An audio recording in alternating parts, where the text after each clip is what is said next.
p.m. At this time, we'll call the January 7th, 2025 meeting of the Barrow County Board of Education to order. Welcome to everyone. Glad to see you all here this evening. I'd also like to welcome our new board members this evening. Mr. Callaway, and Ms. Carey, Mr. Etheridge, and Ms. Lord. It's going to take a minute to find where everybody is now that we've all shifted a little bit, but we're all glad to have them joining our team. At this time, we will have the invocation followed by the Pledge of Allegiance.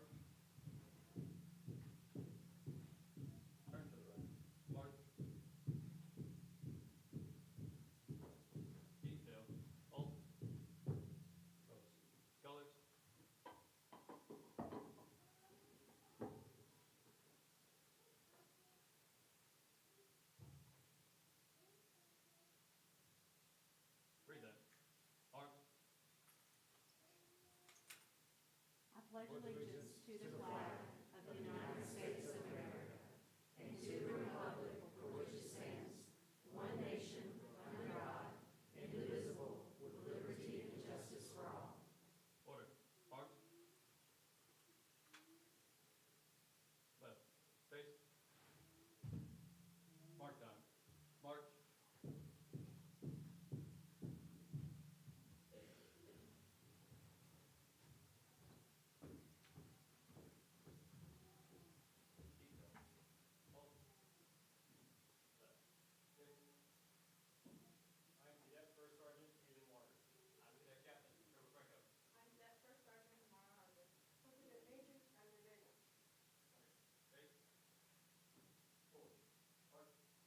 Thank you, Appalachia Cadets.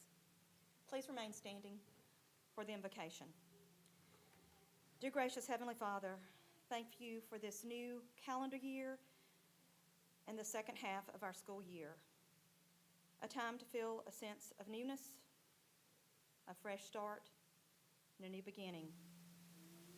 While our hearts remain heavy over the devastation and loss in 2024, we pray that 2025 will bring greater peace, calmness, courage, strength, hope, joy, and continued love and healing for our students, our staff, and our community.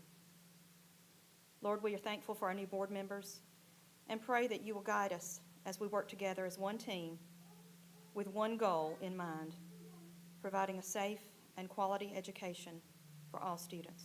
In your name we pray. Amen.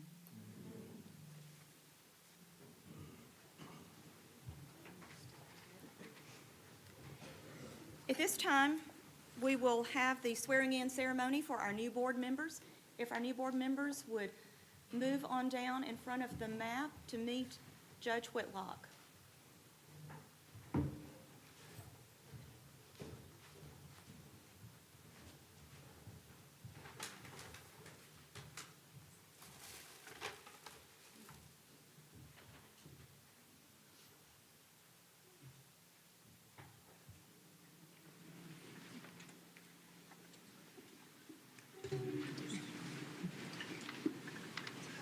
At this time, I'm going to administer your official oath of the member of the Barrow County Board of Education.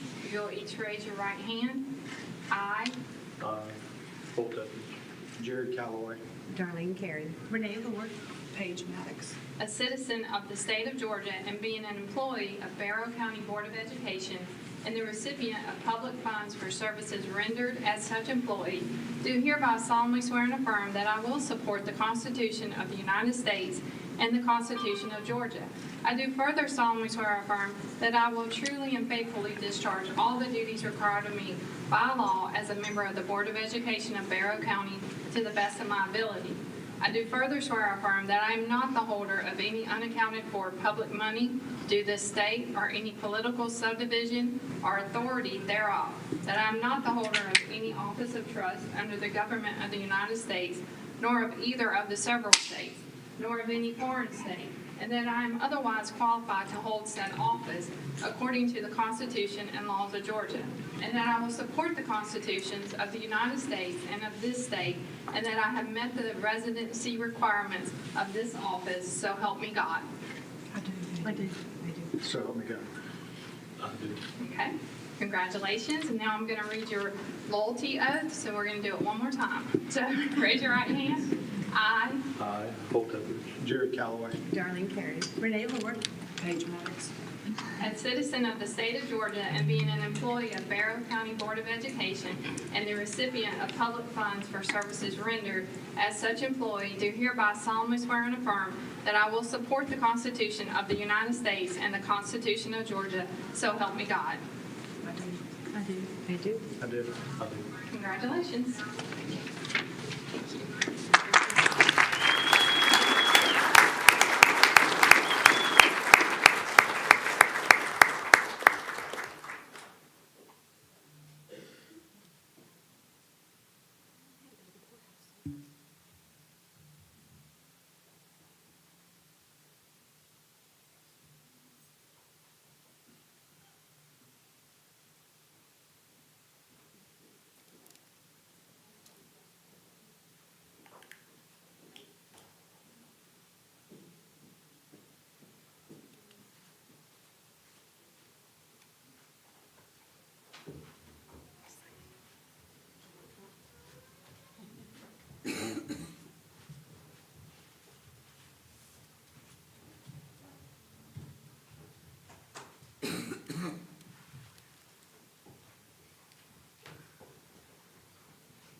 All right, moving along. It's time for us to elect our new officers for 2025. Yes. Sorry, guys, I'm going to take over the meeting for just a minute while we elect the chair. Board members, as you know, annually we elect officers of our board, a chair and a vice chair. So at this time, I will entertain nominations for chair. And I would like to nominate Lisa Malou for chair. Lisa Maloof, are there any other nominations? I move to close the nomination for chair. Do I have a second? Second. Mr. Callaway? All in favor? 8-0. All right. Ms. Maloof is the chair of the Board of Education. I'm going to turn the meeting back over to Ms. Maloof. Thank you. I appreciate the confidence that you have in me and give me some time to get in a groove from moving from vice chair to chair. So, at this time, we need to elect our vice chair. Do I have any nominations from the floor for vice chair? I have a nomination. Yes. I'd like to nominate Paige Maddox for vice chair. Ms. Carey's nominating Paige Maddox for vice chair. Any other nominations? Do we have a second? A second. All in favor? All opposed? 8 in favor, 1 opposed.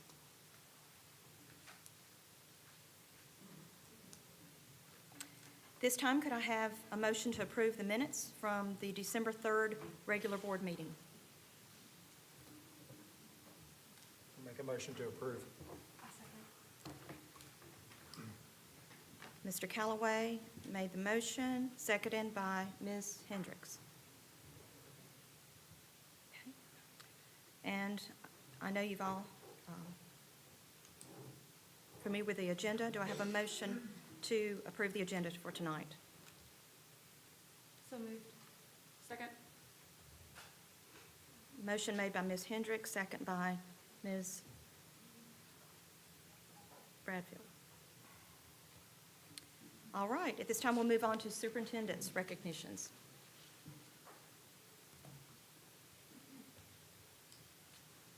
Good evening, board members. I'm going to welcome Dr. Al Darby to the microphone to recognize our fall sports. Good evening, Dr. LaDuff. Good evening to our Board of Education, and congratulations to you new board members. Welcome to Barrow County Schools, and appreciate immediately what you're willing to do and what you're going to do. So thank you for your commitment to our community and our school district. It's an honor to stand in front of you to recognize our fall sports. We like to refer to those folks as our student athletes. So notice that we put student first. So they're not only high achievers on the athletic and competition fields and courts, but they're also very competitive in the classroom. So we're very proud of that. We'll go in alphabetical order to our schools. So Appalachia will go first, Mr. Ralph Neely. Basso goes second. That would be Miss Deidre Cooper. And then third, Winterboro High School with Mr. Jared Noblet. So I'll let them come forward. Again, thank you.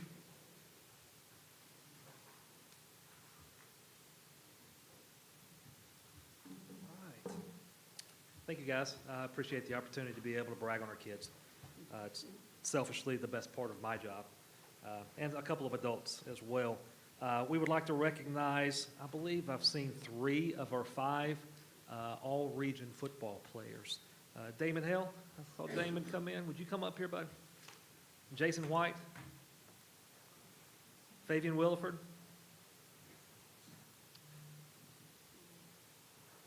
I didn't see Jaden. Did you see Jaden? All right, we also have 2, Jaden Brown and George Murray III. See George. These 5 individuals were named All-Region 8-5A for football. Even though their season was cut short, they did adhere to the Appalachia Code of Standards for athletics and using athletics as a tool for academic and social success. So not only did they exceed on the playing field, they also exceeded in the hallways and the classrooms, and we're very proud of them. So again, it's Damon Hill, Fabian Williford, pop back up, Jason White, George Murray III, and Jaden Brown.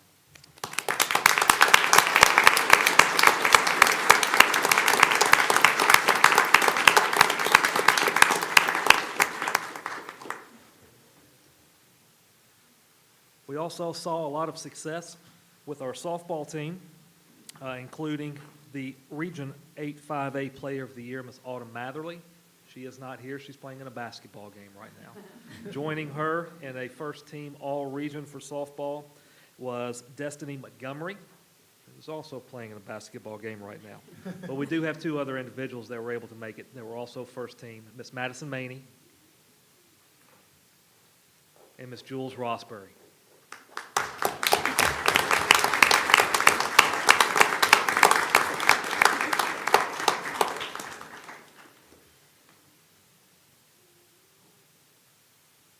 Joining them in fall recognition for being first team all-region for volleyball. She is not here. She also had an athletic conflict, was Miss Alyssa Evans. We want to recognize a couple of coaches as well very quickly, 3 matter of fact. First is the Georgia Public Broadcasting Football Coach of the Year for overcoming adversity during a season. That's Mr. Mike Hancock.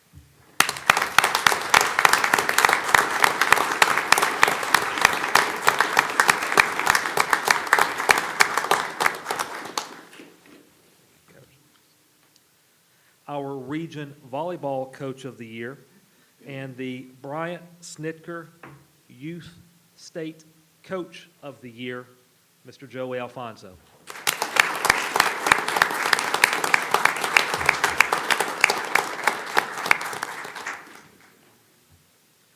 And last but not least, our softball coach, Miss Brooke Houlihan, was named as the Region Softball Coach of the Year, but she is also the Barrow County Schools Superstar Teacher of the Year for the fall of 2024. Brooke Houlihan.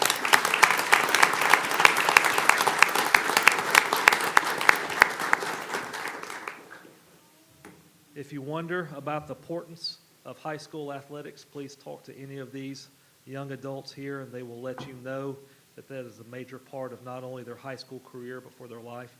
And they exemplified that this fall of 2024. So we can give these guys one more round of applause.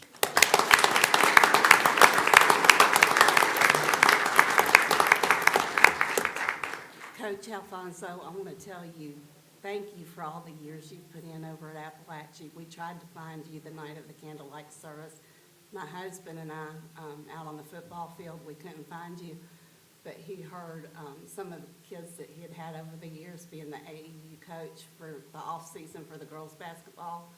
And some of them that we've seen in elementary school and stuff, that he had coming out there saying, Coach Kelly, Coach Kelly. And he said, I have not heard that in years.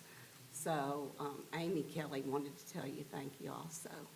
But, we appreciate everything you do constantly and staying here your whole time in Barrow. We appreciate that. So.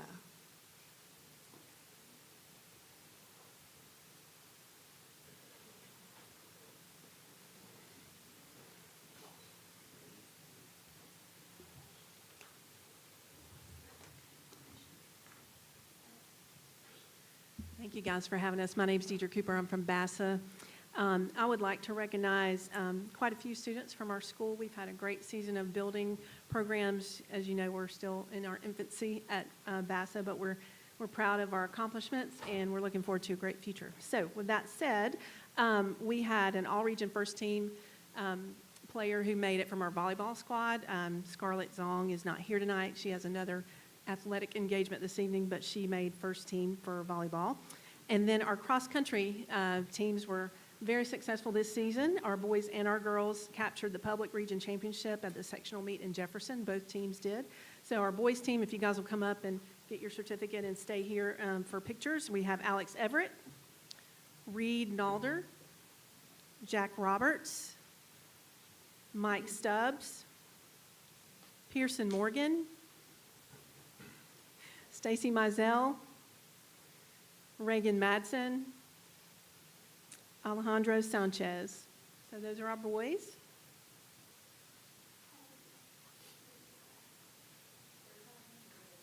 They are fast. They're very fast. All right. So that's our boys team. If you guys would like to give them a hand.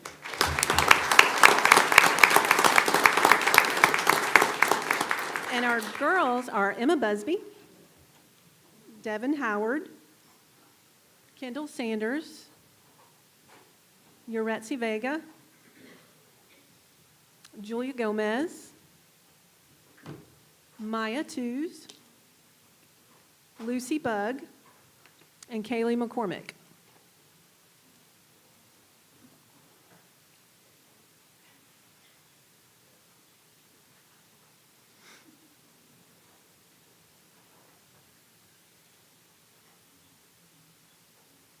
And while they're standing here for their picture, just some other points about these folks. Alex Everett was the 1A Division I region runner-up, and Reed Nalder was third overall in the region. So we're certainly proud of those guys. And then the following runners also made the all-region team: Emma Busby for the girls, and Alex Everett and Reed Nalder for the boys. Alex Everett also medaled at the GHSA State Championship meet, finishing 10th overall in the state for our region, or for our division. So give these guys a round of applause. We're really proud of them.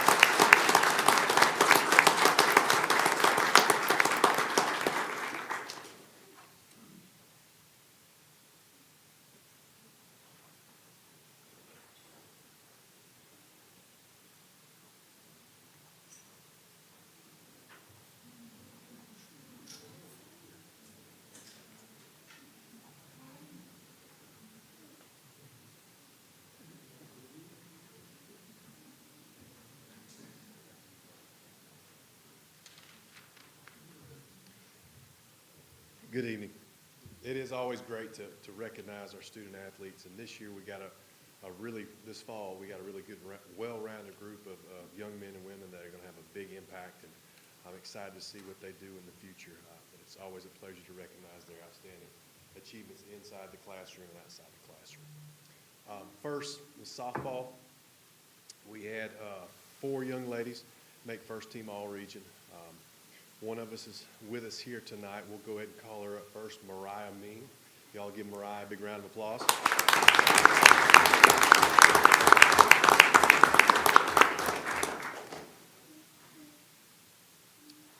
We also had Lindsay Bavard. She's currently cheerleading at the basketball game. We're playing Loganville this evening. Sydney Methvin had to work this evening.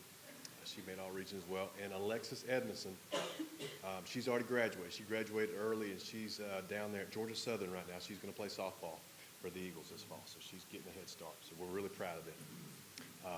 Up next, volleyball, first team all-region. We had Abby Carmichael make it this year. If you give Abby a big round of applause.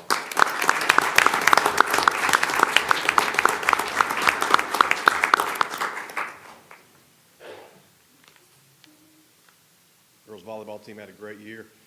Ended up first round of the playoffs, upset a region champ down in Warner Robins.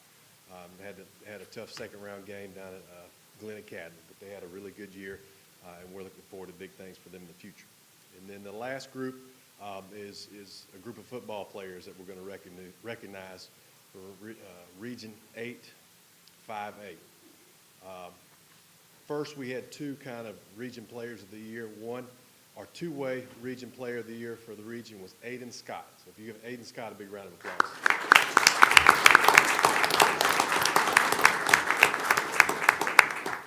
Up next, getting co-offensive player region of the year was MJ Dowdy. MJ, come on up.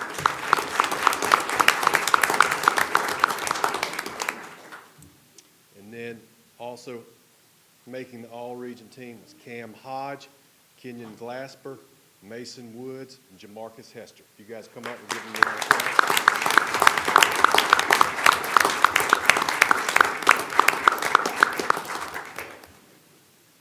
We had a couple others. Matthew Griner, he had to work tonight as well. Cameron Gresham, he was also working tonight. And then Xavier McCoy and Giovanni Tuggle are both getting ready for a basketball game against Loganville tonight as well. So those four gentlemen also earned this accolade, and we wanted to recognize them as well. So if you'll give these Winder Bear students one more round of applause.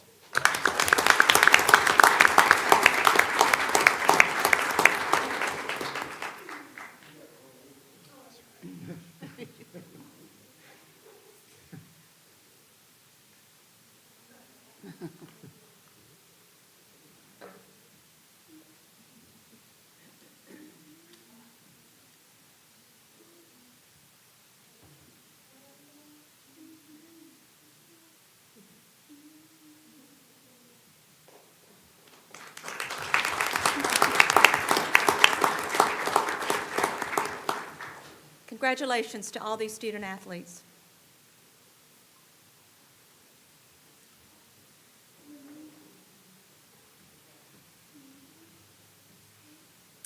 At this time, board members, I'd like to recognize our nursing program, and to do that, Mr. Lance is going to come and join us.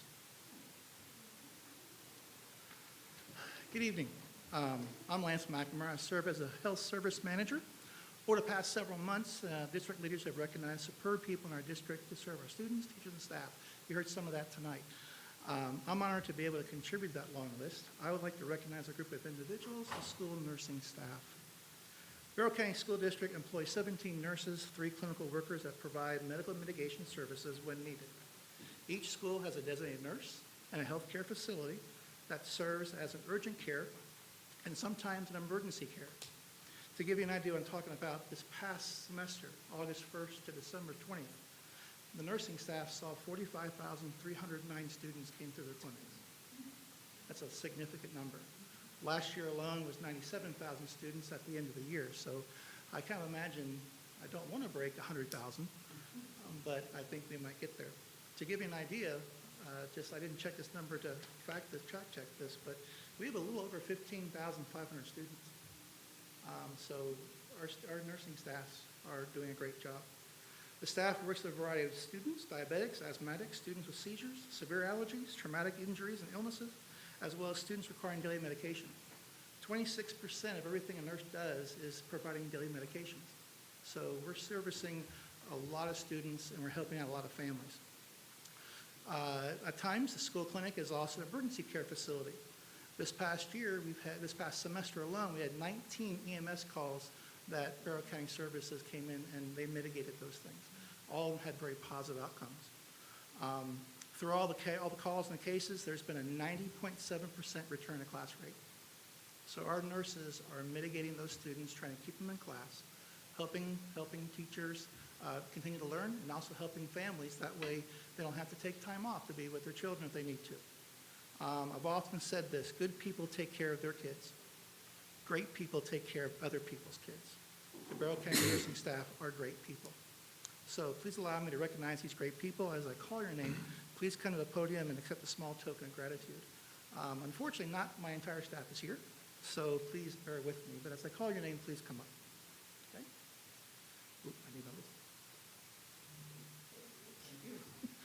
All right, first of all, from Auburn Elementary is Katie Castro. Austin Road Elementary, Lauren Carty. Bramlett Elementary, Stephanie Arendonado. County Line Elementary, Melanie Henn. Holstenbeck Elementary, Karen King. Kennedy Elementary, Talisha Bell Matthews. Statham Elementary, Jennifer Vaughn. Winder Elementary, Alicia Croy. Bear Creek Middle School, Tony Brandon. Heyman Morris Middle School, Krista Tomlin. Russell Middle School, Jessica Smith. Westside Middle School, Monica Vick. Appalachia High School, Jessica Weems. Appalachia High School, Pasha Wallace. Bassa, Sandra Plumbing. Winterboro High School, Ursula Woods. Winterboro High School, Tara Franklin. And we're fortunate to have two other individuals who are retired, but they're also our substitute nurses. And that would be Victoria Ortego and Deborah Davis.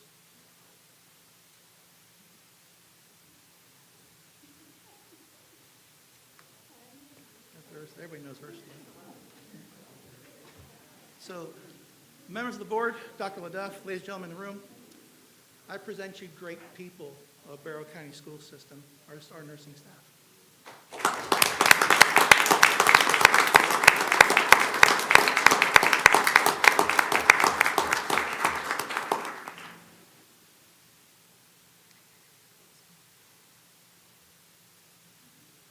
Thank you to all of our school nurses for all you do for our students. We appreciate you.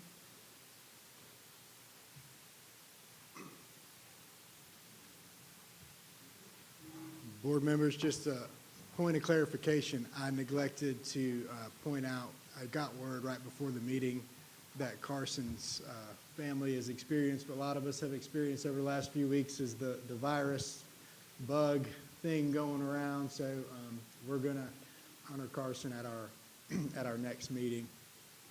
But at this time, we're going to honor, last month we honored our outgoing board members, and Mr. Bailey wasn't able to make it, so Dr. Thompson is going to join me at the podium in just a second. But just before he does that, just want to reiterate and thank Mr. Bailey for his service. Being a board member, as you all know, is a thankless job, and there's a lot of work and hours that go into it that are just unseen. And the decisions you have to make, a lot of times very difficult decisions you have to make, impact many, many, many people in our community. And Mr. Bailey, I just want to say thank you for your service, and thank you for making those decisions with grace and dignity over your very, very long tenure as a board member and service to our students. Thank you.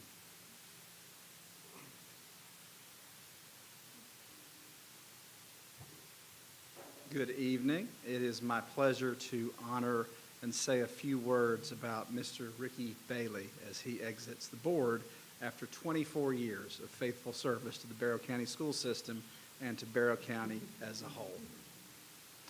Mr. Bailey was elected to the Barrow Board of Education in January of 2001 and would go on to serve 6 consecutive terms on the Board of Education. When Ricky began his tenure as a Board of Ed member, the system only had 8,500 students. Now, y'all know I like numbers, so I wanted to take a time to just give a perspective of how long Mr. Bailey served and how well he served in terms of during his time on the board.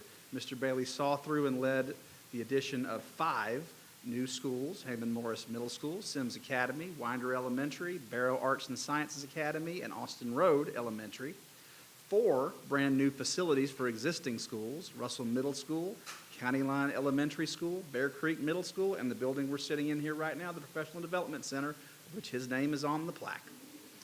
He saw the addition of 7,000 students over his term and 1,000 new staff positions. Ricky was a board member and provided valuable wisdom and guidance through some of our most difficult periods, including the Great Recession and the associated budget difficulties that brought, the COVID-19 pandemic, and of course the tragedy of September 4th. Ricky was the part of the hiring of 3 superintendents, the crafting of 2 district strategic plans, 2 balanced scorecards, 2 successful charter system petitions, 4 district accreditation visits, and he heard John St. Clair say that a vendor was not adversely listed in the SAM.gov database at least 300 times. Beyond numbers, what everyone who worked with Mr. Bailey will tell you is that his legacy has been about service and care. Everyone who has ever worked closely with Ricky over his tenure would say the most distinguishing characteristic about him was his never-wavering focus on what was right for students, teachers, and staff of Barrow County Schools. Whatever the issue, whether you agreed with him on his approach or not, you never once doubted that Ricky was going to fight for what he believed was right for the students and the staff and the people of Barrow County and Barrow County Schools. That seems like a small thing, but that truly was and is everything. Mr. Bailey was typically calm and measured in meetings, but he was always quick to offer a thought or an opinion, usually a wise or measured one, and occasionally he brought some moments of levity with a well-timed joke. On a personal level, once you earned his trust, Ricky Bailey was and is a person who was always going to have your back. Ricky Bailey leaves a lasting legacy for Barrow County Schools. We thank him for his years of service and all that he has done for us. We wish him well and hope he will not be a stranger to the Barrow County school system. Please join me in thanking Ricky Bailey for 24 years of service to Barrow County.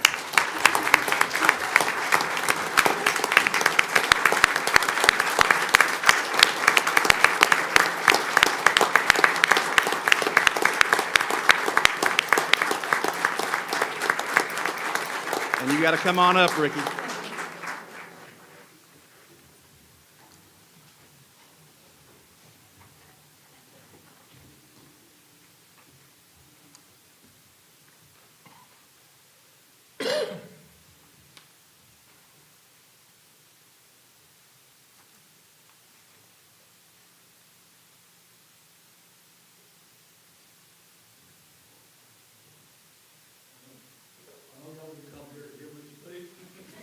And I'm not going to say much, but I'm going to differ with Dr. LaDuff. He said being on the board is a thankless job. When you get to sit at graduation and see those students graduate, come through our school, and get the opportunity for a great education and a world-class school system, that was thanks enough for me. I'll be praying for you guys. Y'all got some difficult decisions coming forward. Just thank everybody. Thank you, Mr. Bailey.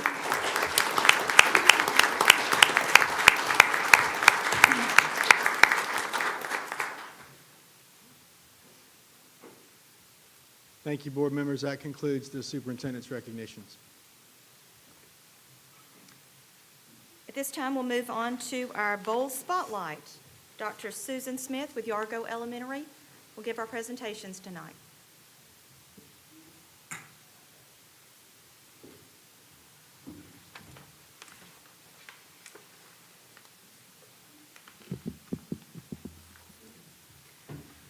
I'm going to open the way we open our school day each and every day.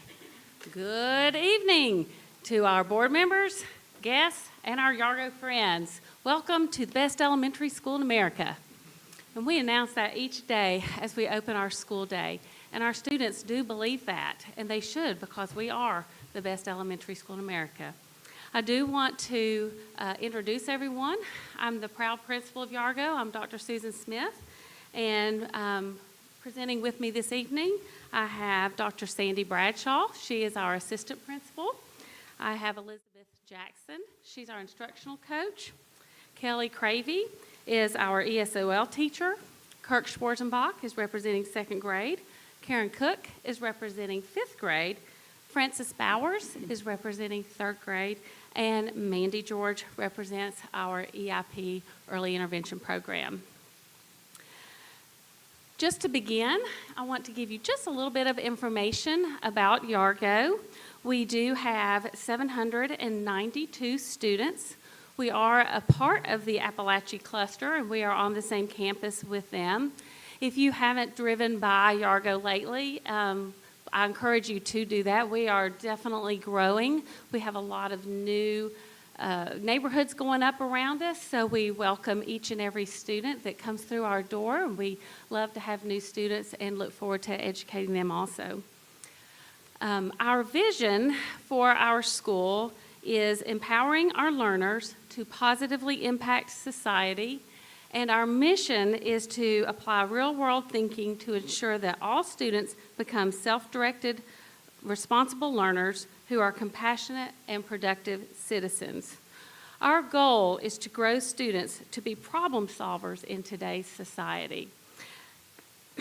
Now, as we move forward, I do want to share with you a few celebrations that we have and all the different happenings going on at Yargo. So we are really excited to share some information with you.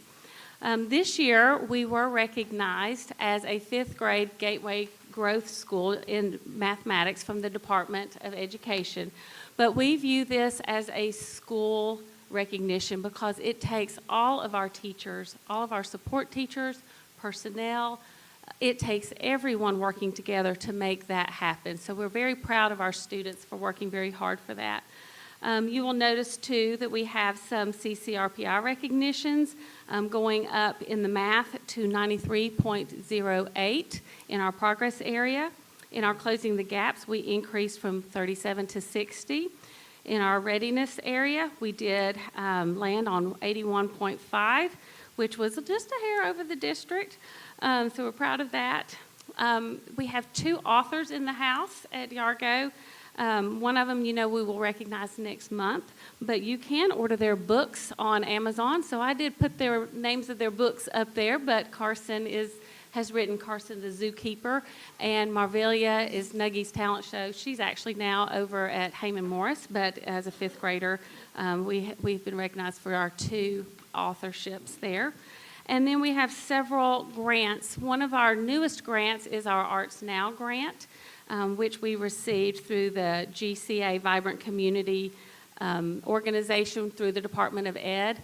And our students are definitely enjoying learning about the art, where Arts Now comes to Yargo. We're learning more about engagement there with the arts. And then we have 3 Zaxby's Urgency to Serve grants and 2 Pet in the Classroom grants, which those are fish, but, the kids have really enjoyed. They've gotten to name the fish, so that's been a lot of fun.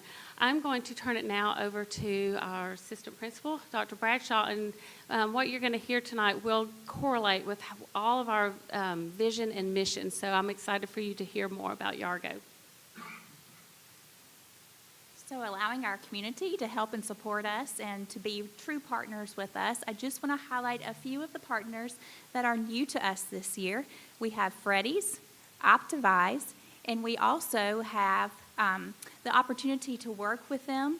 And Freddy's has come to us and they want to have a school spirit night with us. They also want to include children in an incentive program, so the number of books that they read. Then they want to show their appreciation and encourage them and to keep that motivation going. Optivise has allowed to come and support our staff with providing some food for us and allow us to fellowship.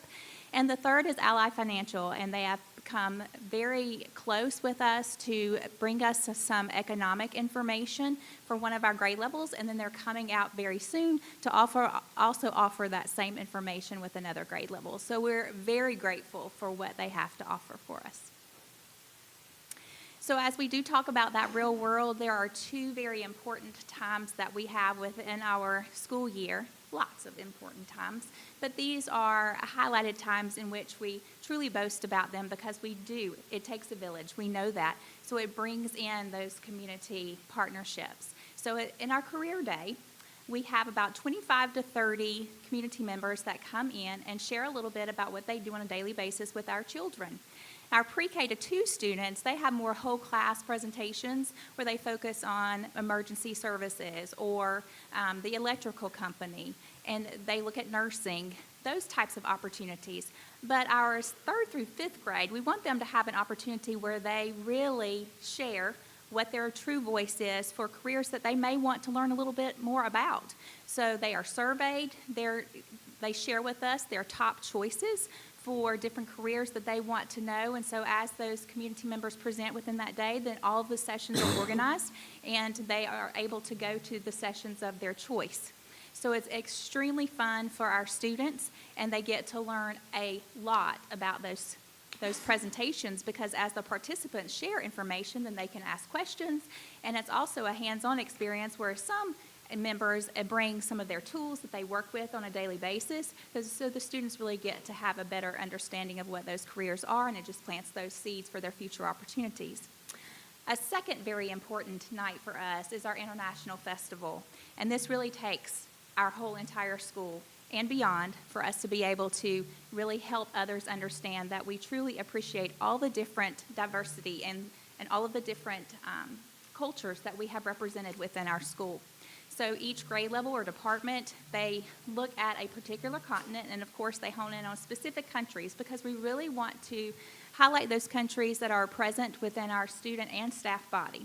And the teachers come together and they team up to develop a presentation. So the families come in, they experience that presentation, which includes visuals and facts, and then they get to experience some food sometimes, because that's a big winner of allowing them to understand and taste what that culture might be about. And then they have music going, and then another highlight is there's a make and take opportunity. So the students collect mementos as they go across the school building, and they are able to really remember what all of the different things are that they learned throughout that night. Families come in and they're in their cultural attire. So not only are they learning from the different presentations, but they're also learning from the families as they interact with one another.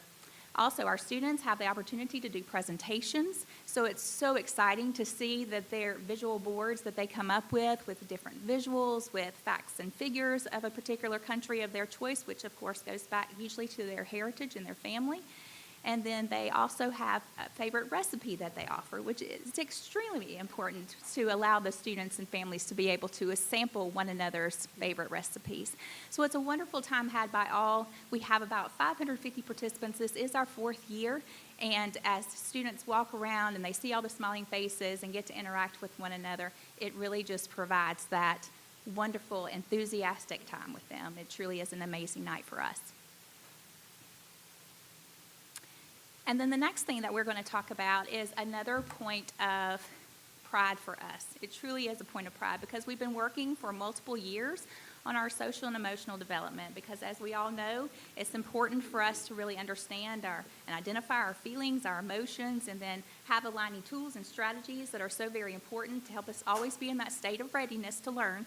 We know that we need those opportunities and times where we may not always be in the green zone, as we call it, but we need to know how do we help ourselves get back to that, because that's something that we all have learned on a daily basis to help ourselves be successful. So our SEL team has put together a pacing guide, and that includes multiple programs that our system has offered for us. It includes our zones of regulation. It includes Character Strong, Voice Town. We even have gotten together and co-constructed lessons together, because we realized that students need to truly understand a little bit more about what empathy is and what perspective taking truly means. So as they talk about, and it's usually about 4 times a week, as they talk about these different values and traits with their students, then they also talk about different challenges that they will experience inside the classroom or outside of the classroom if it's on the playground or the lunchroom. But they don't just talk about those challenges and problems. They have to talk about, well, what do we need to do to help solve those problems in a peaceable manner? Because, of course, our goal is to be able to help everybody be productive and successful and to learn and grow. So in order to do that, we need to know how to do that and what those strategies and tools would look like to help and support us. So as an application of that, we are super excited this year. There are 3 homeroom teachers that have invested in this podcasting opportunity for our children.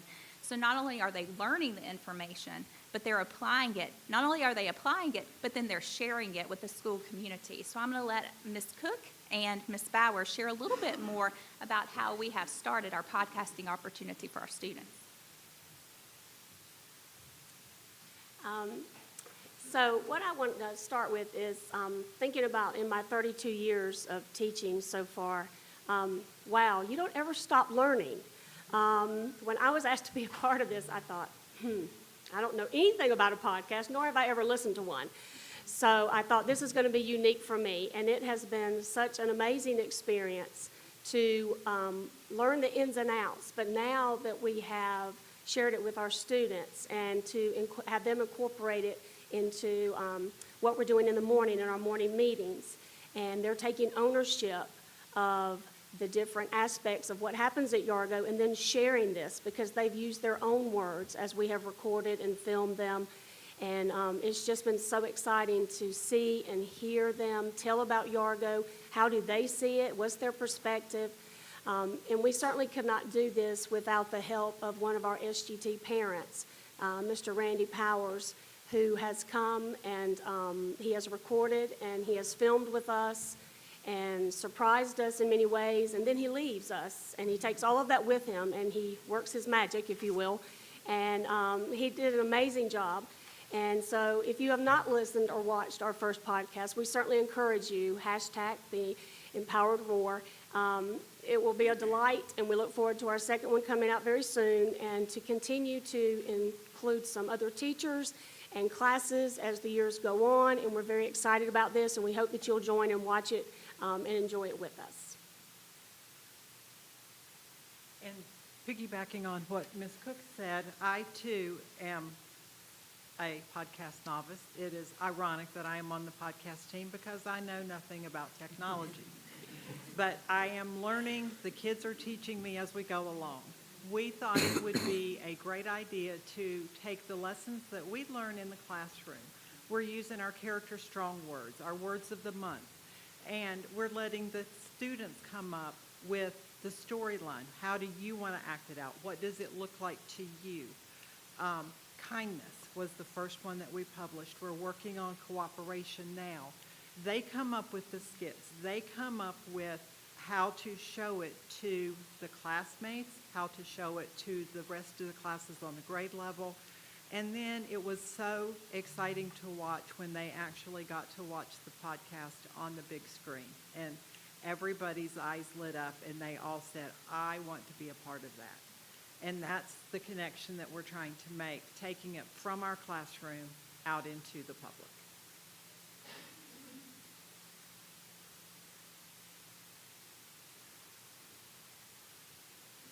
So we do like to extend the classroom outside of the classroom walls. And there are many opportunities that we do provide our students. Within the classrooms, we have teachers that are not only taking the curriculum, the standards that they're teaching, but they're going beyond, whether it be through the stock market game or seeing book buddies where you've got fifth grade classes going down to kindergarten just to share the love of reading within that.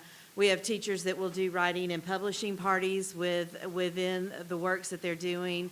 We do celebrate reading a good considerable amount at Yargo with our summer reading, and then the students that participate in the summer reading get to lead and be in the book character parade, and Appalachia supports us by bringing their drum corps over, and it is a fabulous celebration, along with the Read Across America that we do, celebrating reading. We've included this year, last year, we opened up a sensory room for students that may just need a little break from what's going on in the classroom and they just need to calm down. So the sensory room is available for them. Our special ed department is created or is using the new program for the Sunday to meet the needs of their learners, and we also have our EL team, which is fabulous, meeting the needs of EL through the newcomer lessons that they're doing. But then we extend it on even further on that and have many opportunities for our students to join clubs. We have some of our most popular ones are the Tech Club. We have a lot that are participating in Early Bird Readers, 4-H. Then this year we've incorporated a new club called the Step Club. They performed for us for our sing-along at the end of the year, and that was just a fabulous presentation and just kind of gave them a sense of empowerment and just being able to celebrate some of the talents that they have.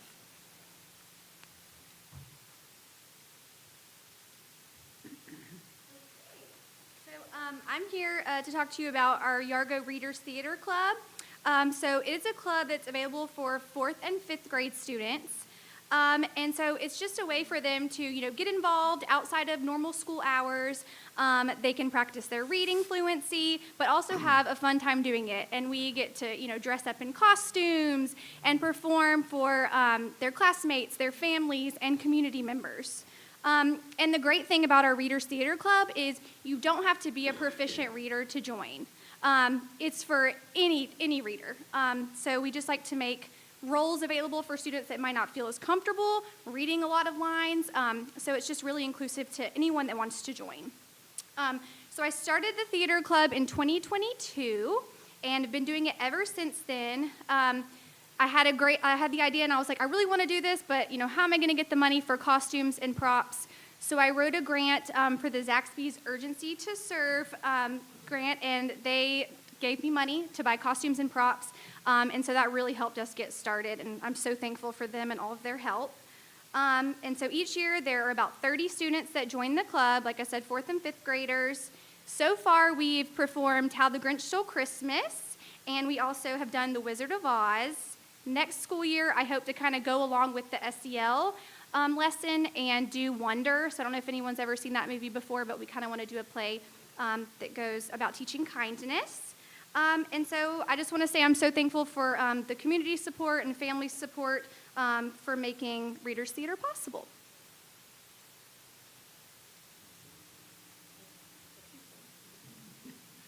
Yeah, I'm here to talk about the Technology Club. And to me, Technology Club is where we really teach these kids real-life situations. Our Technology Club is based on the Georgia Student Technology Competition that goes on every year. There's 13 categories, and all of these categories are real-life scenarios where students are working on projects that they will do once they get out of school. It's not something just for school. We've been doing it for 3 years. I generally average about 50 3rd through 5th graders that start the club at the beginning of the year. The county competition is in early December, so we have to have our school competition before that. I generally have about 25 students who still have a finished product by the time we have to do our competition in November. Every year I have at least 2 or 3 students make it to the regional level at the competition, and I've had at least one student make it to state every year, and she's even placed twice at state. So they love the competition. It's fun for them. Attached on the slideshow here is a video of a lot of my kids telling why they did it. And I also have a parent on there who told me because of Tech Club, their child has already made their career decision as a 5th grader. She's always wanted to be a vet, but through Technology Club, she has discovered her niche as a vet is to build prosthetics for animals, to design and build prosthetics for animals. So you can't have any much more saying than we're teaching these kids real life than as 5th grade. That may change, but she's very passionate about that right now. So that's Tech Club is awesome.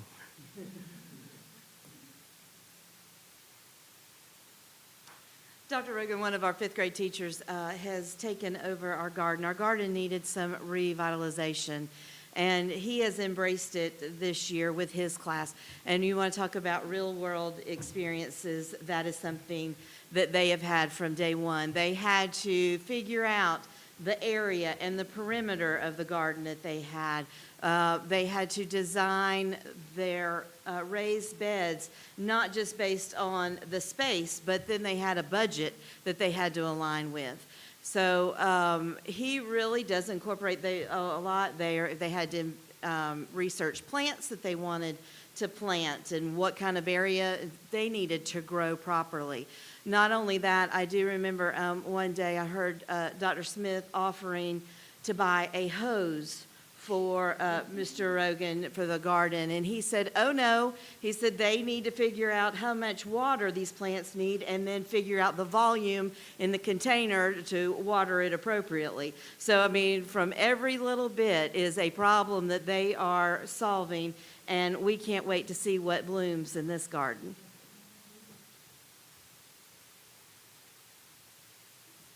We teach K through 5 in EIP, and we know reading is a skill that you need for real life and anything you're going to do, and it involves a lot of problem solving as long as with words. So we're using UFly to focus on phonics and building those strong phonics skills, and we're using a lot of hands-on. So having the kids move the letters, build words, but then also encoding, so they're actually working on writing the words, so they're getting that cross-brain connection to really build strong skills to become great readers.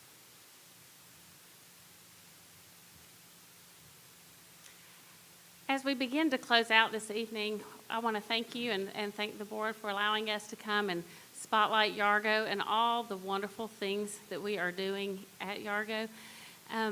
We're going to close how we similarly close on our YTV announcements. So we've already opened with our first statement.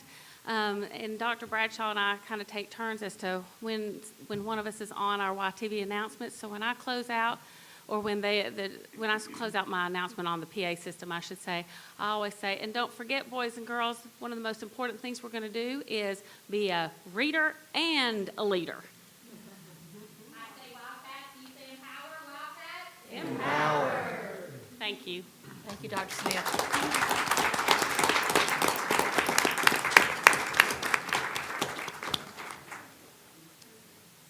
At this time, we'll move on to our superintendent report.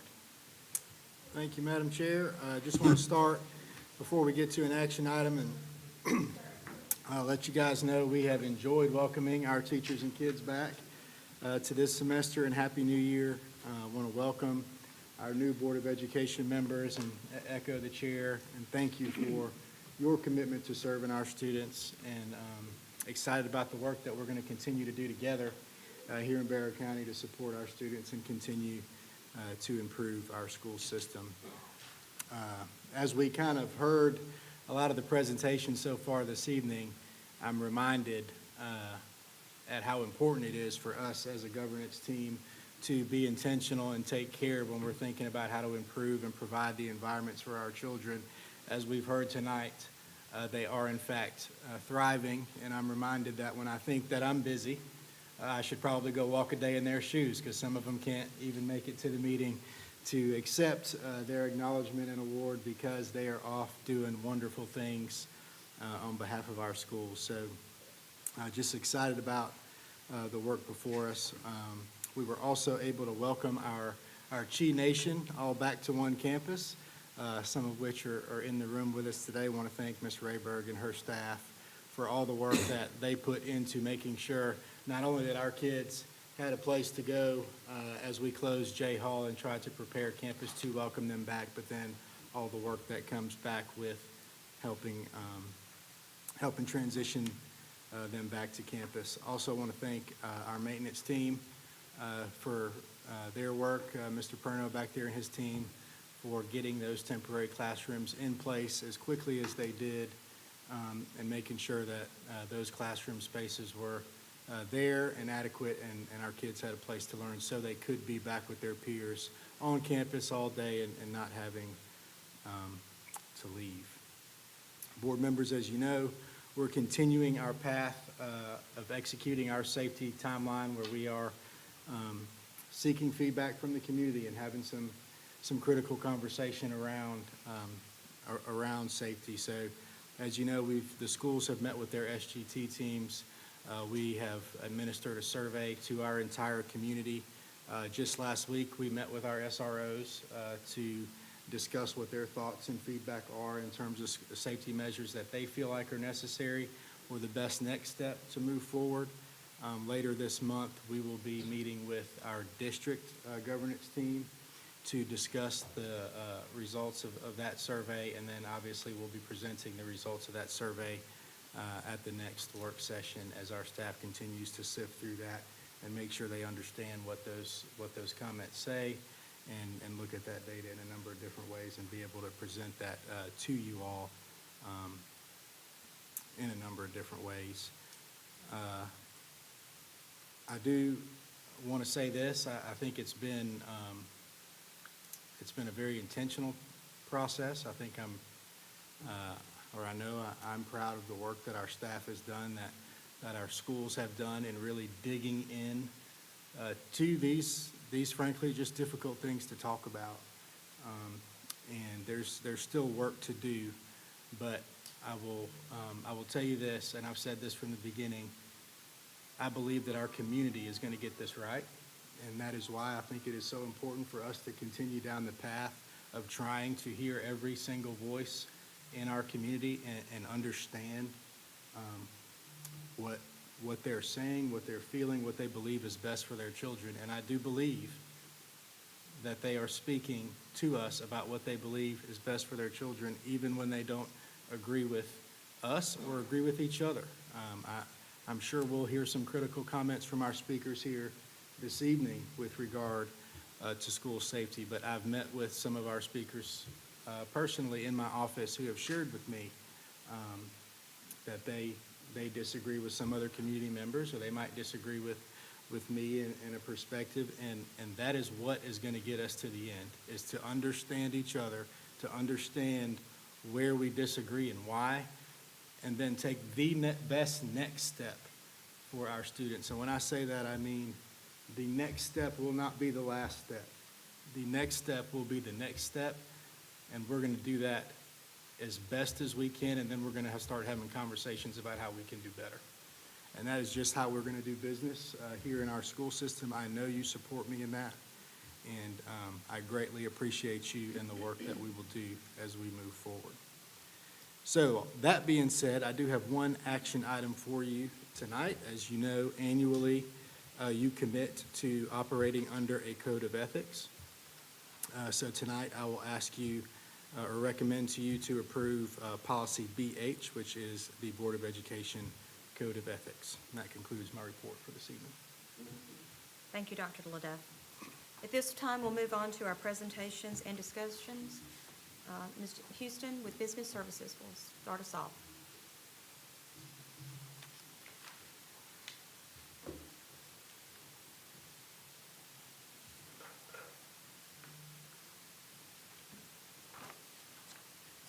Good evening. All right. We are a few months into the budget process. Okay, we are a few months into the budget process that will last through June. The budget process includes educating our staff and SGT members. So we will do this district budget timeline right now that I'm presenting to you will be presented to our SGTs in March and April. We'll develop a budget video, and it recaps the 2025 budget, and we look a little bit forward into the 2026 budget, and that will be in March 2025. We'll present the budget at faculty and SGT meetings in March and April, and the SGT school-based budgeting, the school budget will be presented to the SGTs in April of 2025. The development of the 2026 budget began a few months ago, like I said, so we opened the work file in November. We're working on the salary, benefits, and projections right now, and our deadline for general fund budget requests from directors is January 10th, and then the directors will meet with business services. They will go through their current budget on January 13th through the 17th, and they'll identify any additional requests or cuts. The governor will present his recommendations on the state budget. This is January 15th. And then personnel allotments will be given to the schools in January. Preference sheets, so this is when our employees tell us if they're planning on staying or moving on, retiring. Those will be due back from employees around January 24th. We present our initial budget to the BOE to you guys on February 7th. That's January 27th. We changed that today, so I apologize this didn't get updated for you. We have all the other funds, so like our capital projects and special revenue funds, our federal funds. Those budget requests will be due by March 3rd. Employed signed contracts due will be March 7th. We have a career fair on March 8th. And then our projections from the state, we should get those in mid-April. And then our Barrow County Tax Assessor's Office projections will also be in April 2025. And then it's time for you guys to review and approve or adjust the budget and millage rate. And if you want me to go through all these dates, I can. But right now, we're presenting you with the timeline. We'll have a review of the general fund budget, again, on February 7th. Financial planning sessions will happen, and then you guys will vote to approve, adjust the budget, and then we'll have some public hearings, two on the budget and 3 on the millage rate, once the millage rate comes due too. So this is just the timeline for our budget. All right, the next report I'm going to give you, I'll give you every month, and this is our eSplosh receipts. And so for the month of December, it was $1,757,807. I love to watch the eSplosh because it shows how our community is spending month to month. eSplosh runs a month behind, so our January report will have what was spent in December on sales tax. I also enjoy this time of year so we can look back and see the sales tax received by year. Sometimes historical data can help us prepare for the future. Of course, there are so many factors like growth in our community, new homes, new businesses, inflation, deflation, interest rates. But this is a great look at all the SPLOST that has come into the school system over the past years. eSplosh is approved, sorry, Rochelle. eSplosh is approved for a 5-year period, and we are so appreciative of the support we get from our community that they have approved the eSplosh over the past years, and hopefully they will continue to support the school systems in the future. This is the general fund summary.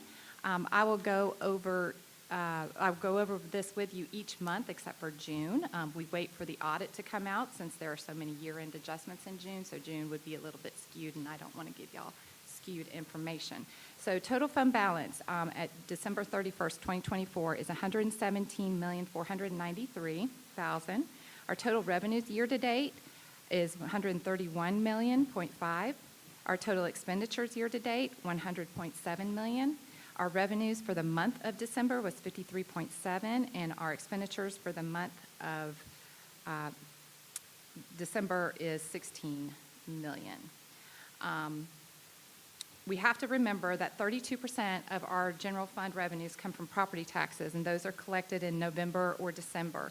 So our revenues will be higher this time of year, and then we will use those revenues over the next 6 months. The next report is just more detail of the general fund. And then this report is mainly our grant funds, our federal funds, our school food nutrition funds. So our special revenue year-to-date is $11.8 million in revenue, and our expenditures are $12.7 million. Our expenditures will almost always overpace our revenue here because we spend the money and then we ask for reimbursements. Our capital projects fund, this funds new facilities, facility renovations, technology, and buses. It's funded with the 1 penny sales tax that we just went over. And so our year-to-date revenues are $8.3 million, and our year-to-date expenditures, $11.4 million. This is our debt service. It's funded with the penny sales tax also, so it's our year-to-date revenues, $1.5 million, and $2.6 million is our expenditures. Our threshold for board approval has increased over the past decade, and the board has asked for a list of paid invoices per month that are between $10,000 and the board approval of $75,000. So this is a list of all the invoices between $10,000 and $74,999 as of December 16th, 2024. Do you guys have any questions about any of those reports I presented? All right, thank you.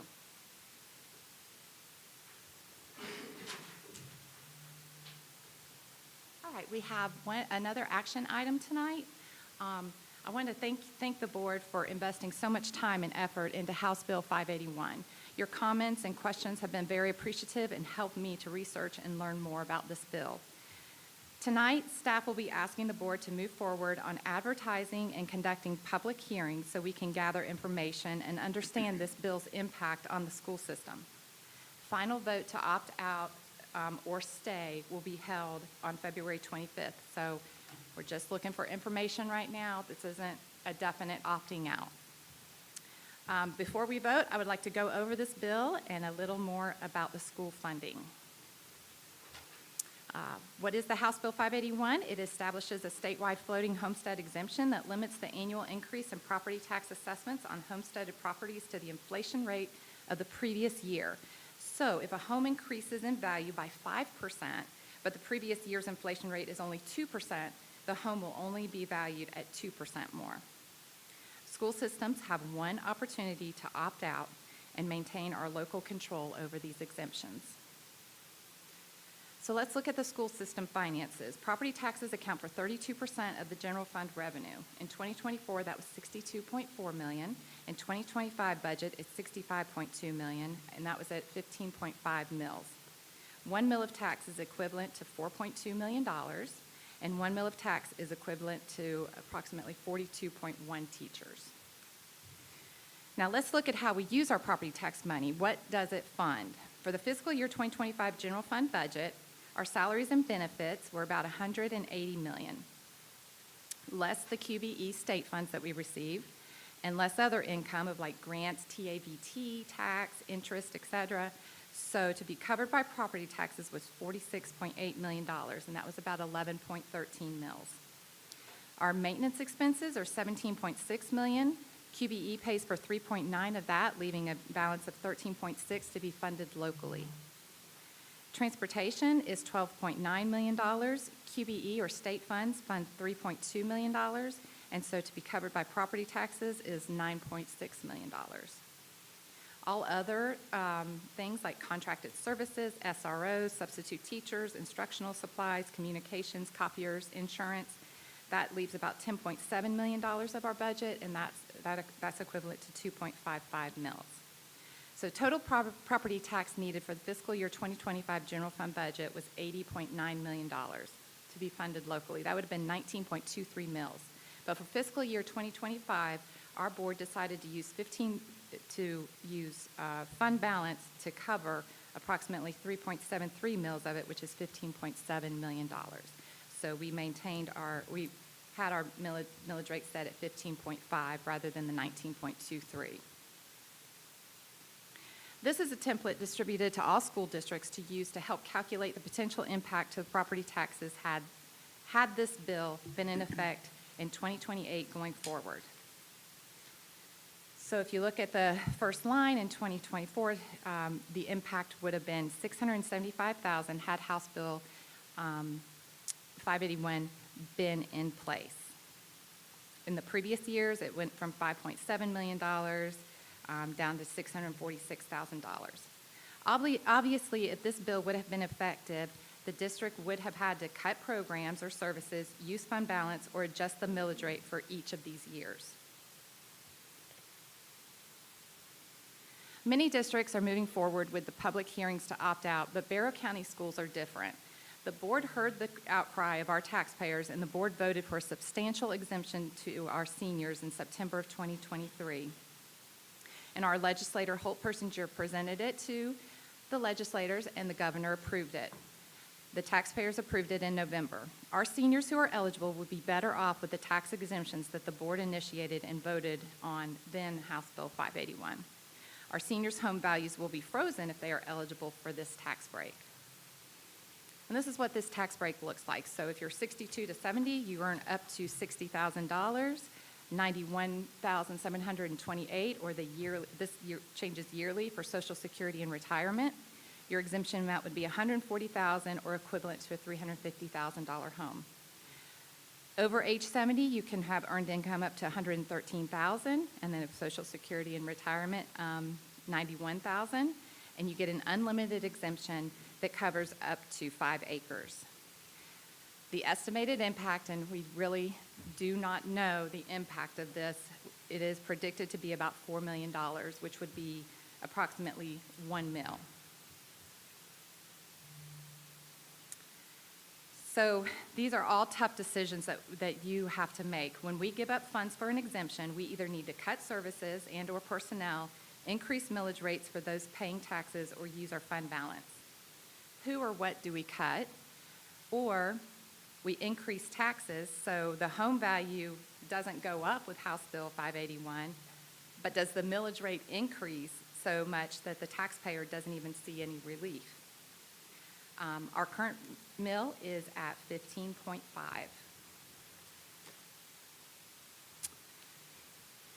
If House Bill 581 was in place from 2018 to present, the board would have had to make additional decisions, like I said. So if you cut services or positions, the reduced positions are over there in the beige column. We could use fund balance until it's depleted, or we could raise the millage rate. So this would have been the millage rate. We would have had to raise the millage rate like 0.15 mils in 2024, 1.52 mils in 2023, if we wanted to receive that same income. We could have cut services and not needed that income, and we wouldn't have to have raised the millage rate. Or have done a combination of both. Also remember that school systems cannot exceed 20 mils of their millage rate. So down there in 2018, we would have been over the 20 mils had we had to adjust the millage rate to receive the income.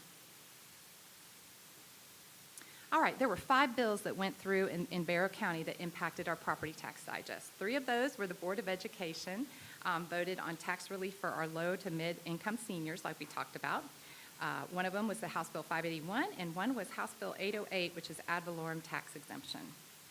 This benefits our businesses. So our tax exemption on tangible personal property increased from $7,500 to $20,000. That's the exemption.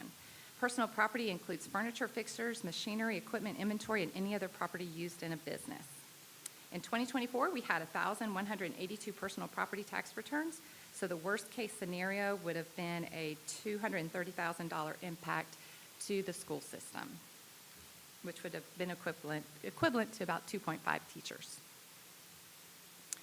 Will growth cover the exemptions? We don't know. But if we look back over the past 7 years and we enter the real property, other changes to the digest, which is mostly new buildings or additions on property for fiscal year 2024, it was $177 million, which is the 40% or the taxable value. Then we enter the millage rate for that year. New property taxes would be $2.7 million, which will not cover all of the exemptions, leaving a deficit of $2.1 million, of which we would have had to make some additional decisions on the budget. I wish I could give you a presentation with future forecasts, but we don't know the growth, home values, inflationary values, interest rates. If eSPLOS will be renewed. If it's not renewed, then we have a whole nother problem to have to fund locally. It will be a huge hit to our budgets, and we don't know the future needs of our students. There are some pros of House Bill 581. It reduces the tax burden on our homeowners, but like I said before, would we have to raise the millage rate, and so they really wouldn't see that relief. School systems and local governments can opt out of it. It's a great bill for counties with more businesses and industry and that are not currently implementing a new age-based tax exemption. Those businesses could carry the burden of our residents. Counties and cities can split a 1% sales tax to cover the property tax revenues lost, but school systems are ineligible. The county would have to initiate this, and the tax would have to be approved by our voters. The cons of House Bill 581 is perpetuity. We can never change this rule in the future. We have one opportunity to opt out.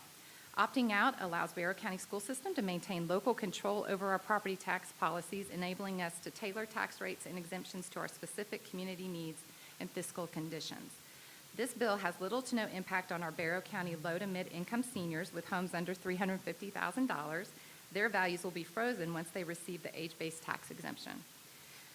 Millage rates will increase, fund balance used until depleted, and/or services or positions will be cut if we move forward with House Bill 581.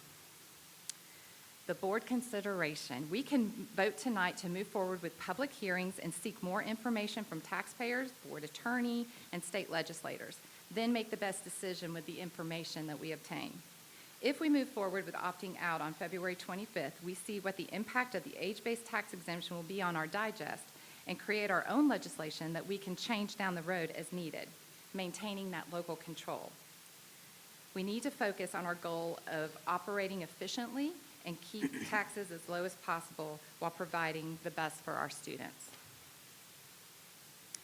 If we move forward tonight, the first advertisement is mandatory wording that is in the House Bill 581 created by our legislators, and this is what that wording would look like.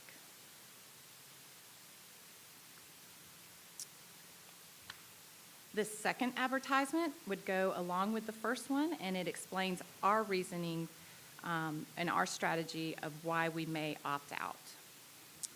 So we will talk about it limits funds available to our schools and students. The millage rate may need to increase. We initiated and passed 2 age-based homestead exemptions that take into effect this year.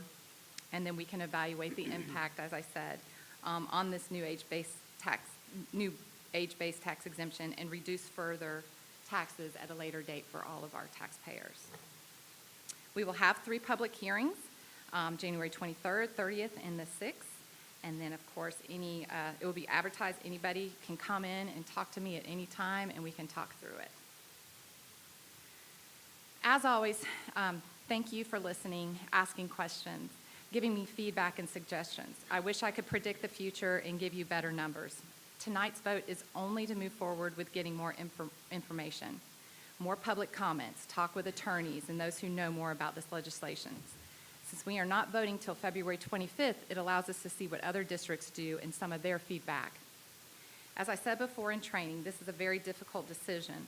The long-term effects of this bill could be devastating. On one hand, you have the requests and concerns of our citizens. On the other, the needs of our students. A very difficult decision for you guys, but thank you. Thank you, Ms. Houston. Any questions? I do have a question or a comment. After I've looked at this and I've heard from constituents and I've also gotten information from the city of Auburn, sent us a thing on it, you know, it dawned on me that this can be for people like me that live in the city, also have, you know, we get a city tax bill, we get a county tax bill, and we get a school tax bill.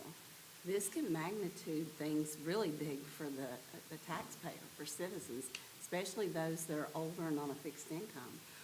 And though I'm involved in it and I understand it and have understood it, just like we're sitting there saying how it's going to affect us as a school system, we understand our why. You've got the city that understands their why. You've got the county commission that has their why. But we got to think of the taxpayers. How do we get that? Because I feel like sometimes it's in the 11th hour that they're getting it. And I think we need to be more proactive when we first know it, because I kind of, from hearing from some constituents and different people, and even some people that are now on this board, I understood when I read it, you know, before I voted on it, what I was voting on. But some people did not understand it because it was kind of said, do you want to opt out? You know, when you read a lot of those things, I have people all the time call me and ask me about them. But when something's at the front end and says, hey, this entity can opt out, the opt-out part was kind of down near the bottom of that, you know, the way it was written. And so I think when we read that as representatives, when we see something like that, we need to go back to our representatives at the state level, if they're the ones writing it. I know I have many times said, as a board member, Well, this particular board and this superintendent understands what our reasoning is, but what about the next superintendent and the next board? It needs to be clear so the next one's coming after us will understand it. I think we need to make sure when they're writing it at a state level that we need to get with them also and say, hey, let's make sure it's very clear for those people that are going to be voting on it too. Because I think that there was some confusion about what they really were voting on, because it was pretty long the way it was written on there. And when I was contacted, somebody really didn't understand that. They said, well, when I voted, I thought that I wasn't voting. When I voted yes, it was to give us the break. And I said, but if you read the second part of that, it says, but each entity can opt out. Well, if every entity opts out, then that's going to add more if you've got the cities doing it, the county doing it, and the school system, even though we need that money. You know, so I think we need to be a little bit more proactive as soon as we know it to get with the state or whoever's writing that to be on the ballot. You know, I don't see anything wrong with it per se. That's just something I think we need to be a little bit more as representatives to get with those other representatives. I know when Clay was on the county commission, we had Beth Caldwell that was school-friendly. We had John King and other people, and I think we've got some school-friendly county commissioners now. I think there's some school-friendly City of Auburn and probably even City of Winder that we can network with them. We've talked about that in the past. We've never had our powers that be to reach out and have those meetings so that we can network and get the best bang for our buck for our citizens. And I think we need to be more proactive in doing that. That's just my comment on that. Thank you, Ms. Kelly. Moving on to Dr. Moten with Teaching and Learning.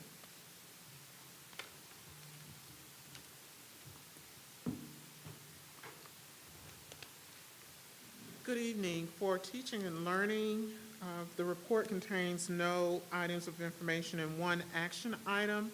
We do have a request from Auburn Elementary to use L4GA funds, and L4GA means literacy for learning, living, and leading. And we had several schools who were awarded this grant, and Auburn would like to purchase decodable text, and the books will provide critical supplemental resources for our students' reading development, and the books are aligned to the school's goals for literacy improvement. The actual purchase is for 360 fiction and 360 nonfiction decodable readers for each homeroom teacher in grades K through 5 with additional sets for future growth. The purchase will not replace the core curriculum that has been approved for our elementary schools, our HMH Into Reading learning system. There will be skill development through the readers. So students will have access to additional high-quality reading materials at school as well as outside of school. Students will be able to enhance decoding skills, fluency, comprehension, to support their reading goals. As such, the recommendation is that the superintendent recommends authorizing the purchase of fiction and nonfiction decodable text for small group, differentiated reading instruction, and at-home reading practices for Auburn Elementary School. These materials, again, are not intended to replace the core curriculum for ELA, which is our HMH Into Reading. The resources will be used as supplemental resources to provide students with additional practice and application of skills as they are learning in the core reading program. There are three supporting attachments in front of you. One is a quote, another is a sole source letter, and the text of the actual request to purchase. The financial impact of this request is $101,028, and again, grant funds will be used at no cost to the school system. Just to clarify, most other elementary schools already have these decodables or a variation. I would just see this pretty frequently. I was just asking. They do have some, and Auburn is requesting additional text for their students. Thank I just have one question, just to help educate me, please. Absolutely. What is the end-of-use life for these? So is it a continued, is it like 2, 3 years for these type of supplements? They're looking at about 6 years of use over time from these. All right. So they may need to be replenished during that time, but about 6 years of use. Gotcha, thank you for that. Any other questions? Thank you, Dr. Moten. Thank you. This time, we'll move on to Strategic Information Services with Dr. Thompson. Good evening. We have 2 very quick items of information and 2 action items this evening. For the items of information, you have posted the 80th day student count report, and you have the communications report from December. So in this particular case, we'll have these up pretty much every month for your review. We will sometimes go through them. There's really nothing in there tonight that is terribly noteworthy, but I'll be happy to answer any questions on those at this time. If not, I will move on to the first action item, for which I'm going to ask Mr. John St. Clair to come up and to discuss E-rate funding. Thank you. As part of our ongoing 5-year technology refresh and growth, replacement updated wireless access points and new wireless networking monitoring tools are being sought. An RFP was posted and 3 vendors responded for the wireless portion. 4 vendors responded for the network monitoring tools portion. You see the bids there. Low bid responded MXN. They met the terms of the RFP for both components. We have successfully done similar business with them before. And Mr. Bailey, I am pleased to announce they are not adversely listed in the SAM.gov database. Good to hear. Yes, sir. Federal E-rate funds are being sought to cover 80% of the costs up to our maximum allotted E-rate funding amount. E-rate funding for a district is determined by the number of your total student body count that participates in the free and reduced lunch program. And at our current participation rate, we are eligible to have 80% of our costs covered, with the remaining 20% being our out-of-pocket match, subject to a maximum funding cap. These funds are earmarked but not guaranteed. You have to apply for them and be allocated them. But these funds are earmarked for a district in 5-year segments. And so we're entering the 5th and final year of the current round. We were allocated for this 5-year period a maximum of $2.45 million at the beginning of the cycle, of which we've used all of it but a remaining $273,000. So as this is the final year of the round, this is use it or lose it funding. The following year, our allotment will be refreshed, assuming there are no changes to the program. This is never a guarantee. It's in the hands of the new Congress and the new administration to make that determination. So schools that are being upgraded are Auburn, Holsenbeck, Statham, Bear Creek, Him and Morris, Russell, Westside, and the rest. We will also upgrade transportation and maintenance. All other facilities have already been upgraded with these same access points. The monitoring tools are being purchased for all facilities, and they represent a functionality we do not currently have. So the financial impact. I'm going to start throwing a lot of numbers at you. The bottom line is this first line I'm going to tell you now. The project total, so the financial impact will be determined upon E-rate review. But the project total is $546,000, $56.94. The maximum district out-of-pocket will be $286,039.35. So that's more than 20% out of pocket, but that's because we've hit our funding cap. So that's us drawing what's remaining available in our allotment, and then the rest will be out of pocket. So the way that breaks down, the $273,000 that remains available to us from E-rate, we expect to draw down all of that if approved. The 20% of that piece will be out of pocket, should be roughly $68,410. So the total covered by the federal funding, which is the E-rate funding that we draw down, the remaining left, our 20% over the top of that for our match, that piece will be $342,048.14. The entire project exceeds available E-rate funding, though, so the remainder will be out of pocket. So of the $546,000, our portion will be the total minus what E-rate funds, which we anticipate to be $273,000. So our best estimate of our district out of pocket, combining our 20% match, the portion we will be 100% covering, we expect the district out of pocket to be in the neighborhood of $272,418.43. E-rate goes through a review process. Sometimes it will say this piece of this is not eligible, so they may adjust what our actual award allotment is, making our portion out of pocket higher. So if the district out of pocket ultimately exceeds this amount, the $272,000, if it exceeds this amount by more than 5%, so greater than $286,000, we'll bring this entire project back to you to vote on again. If, however, the district total is out of pocket is within the 5% of the estimated $272,000, with board approval now, we will proceed with the project once E-rate funding is secured. The district out-of-pocket amounts will be covered by existing SPLOST ITS funds. So the superintendent recommends awarding the purchase of wireless access points and network monitoring tools to low bidder respondent MXN of Woodstock, Georgia, in a total amount of $546,056.94, with an estimated $273,638.51 of that total to be paid by federal E-rate funds. A lot of numbers. I am happy to answer questions. So I appreciate all your work that you put in on this, Mr. Sinclair. Thank you. I have a question about, I know we're doing upgrades on different phone services at the schools. I've heard that we're putting the phones, Yes, sir. the landlines in the schools. With these upgrades, is there any way for, what is our concern with allowing our staff at least to have access to the Wi-Fi points in the building while they're at work? Our staff have full access to the Wi-Fi. At They work, do currently? including their phones, yes, sir. Okay. There's just no guest anymore, correct? That's the only thing that was changed?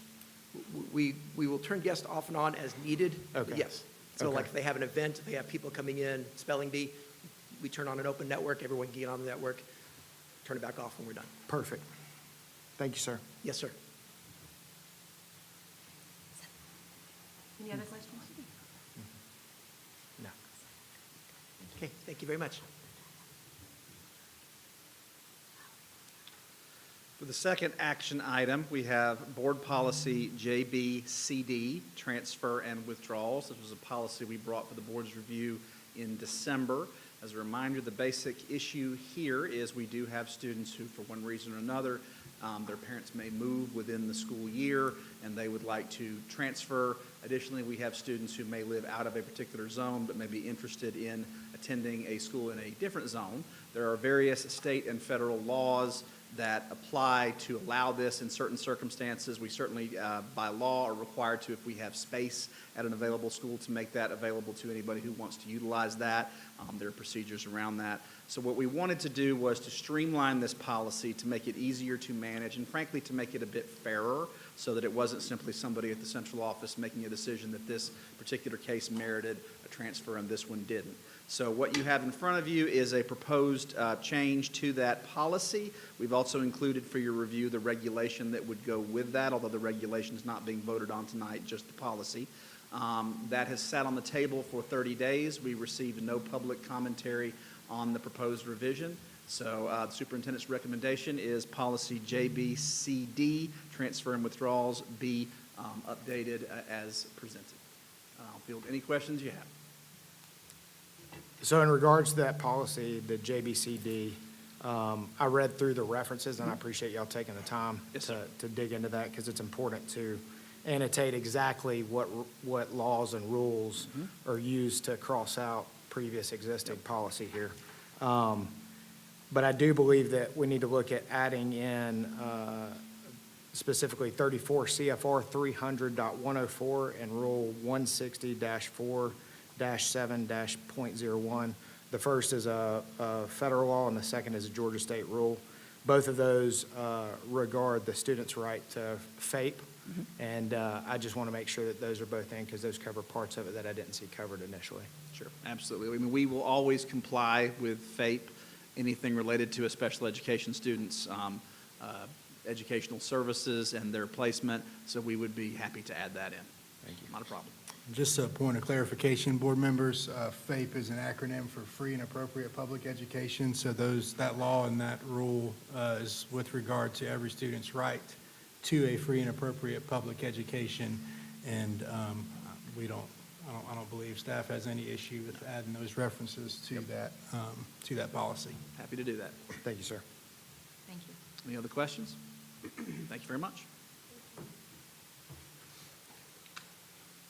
All right. The next part of our agenda is for our request to appear. I know we have some folks here who'd like to share some things with us. I believe Ms. Valdez will give some guidelines before we receive our comments. Good evening and welcome to our newest board members. I just would like to read a statement before we have our guest speakers. Please keep in mind the following board policies which summarize state, the Barrow County Board of Education values public input about topics concerning our schools.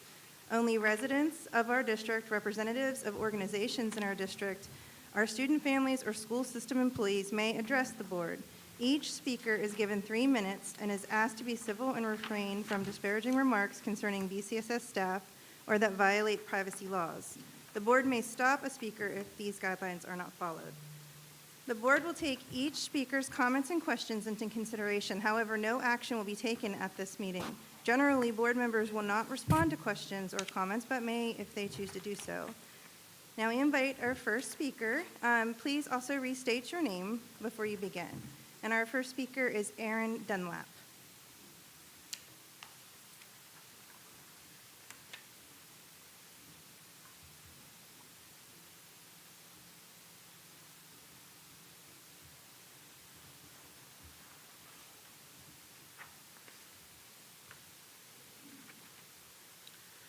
Good evening, ladies and gentlemen. My name is Erin Dunlap. I teach science at Appalachia High School. On September 4th, I put my entire class in a storage closet attached to my classroom, and we hid there for half an hour, listening to our coworkers and classmates being murdered. 2 weeks later, we returned to classes and were expected to go on with our lives and to provide the best instruction possible to our students. Frankly, I cannot imagine attempting to return to work and teach after losing 2 of my department mates. I don't know how the math department is doing it. There are some days where I just cry my entire commute to work. We have been given the option to take 90 minutes a week to go to therapy. This time is to be taken during our planning period. When this plan was announced, I felt like I had been slapped in the face and told that I should be grateful. This plan is unusable. Last semester, when I needed the therapy time the most, I had a 45-minute duty during my planning period. My therapist is in Athens, which is 45 minutes away from Appalachia. There is no feasible way that I can get to my therapist during my planning period. The rationale behind this plan is so that our students get the best possible instruction. I do not understand how I am to provide this when I am broken. The faculty and staff of Appalachia need help with our mental health. We are not okay. We request that the board grant us 5 days of leave outside of our regular sick leave to use as we need for therapy or whatever else we may need. We have been given the option to take our scheduled teacher work days for the semester as flex days. This is helpful, but mental health issues do not happen on a schedule. We need to be able to take the time as we need it, and we need to be able to take the time to recover from our therapy sessions. I ask the board to take this suggestion to heart. Appalachia is the first school in Georgia to deal with this situation. We are establishing the procedures that will be followed after all other shootings. We need to get it right.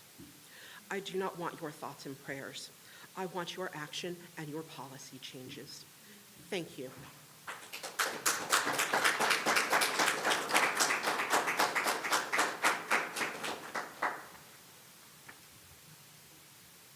Our next speaker is Isabel Trejo. Sorry if I'm mispronouncing that.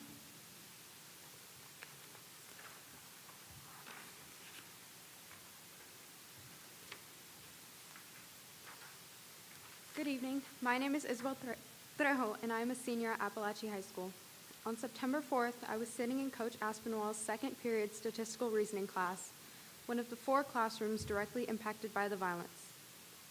My experience on that day was one that I haven't felt comfortable sharing with many people in the past. Today, however, I feel that bringing this to light is a necessary step in ensuring that change happens. For the past 4 months, I've struggled to accept the reality of what I and so many others experienced on that day. On September 4th, I was put into a life or death situation, and it seemed like there was no escape. Never will I forget the sounds of gunshots, witnessing injured people get wheeled out on stretchers, and the fear I felt as I cowered in a corner, a recycling bin held over my head to protect my head and chest in case the shooter entered my open classroom door. Never will I forget seeing the blood on floors and on the hands of my peers. Never will I forget seeing my classmates shove desks towards the door to barricade it. Never will I forget experiencing such violence and loss at my high school, nor will I forget mentally preparing myself to get shot or die. Upon our return to school, only 2.5 weeks after the shooting, I felt helpless and scared. How was I supposed to return to the place where this happened so soon after? While security presence was increased for a while, there were no direct policies put into place immediately after to ensure the safety of students, which in turn has caused the anxiety and stress to remain. How are students and teachers expected to learn and teach if we are constantly fearing for our safety? As a member of one of the 4 classes directly impacted on that day, I feel that I needed to make my voice heard. I urge the board to adopt straightforward security measures already in place at other schools, like requiring all classrooms to remain closed and locked at all times. Since September 4th, I've been in various classrooms where doors were left open and unlocked, creating unnecessary risks. Additionally, no student should ever be responsible for opening doors. This practice introduces avoidable vulnerabilities. Winder-Barrow High has proven that these policies are practical and effective. Why not Appalachia? Additionally, I believe that a clear bag policy should be standard at each Barrow County school for safety of all students and faculty and for peace of mind. Additionally, I believe that the addition of AI weapons detectors should be standard at the very least in our middle and high schools. While I understand that AI weapons detectors may be costly, there should be no cost to our safety.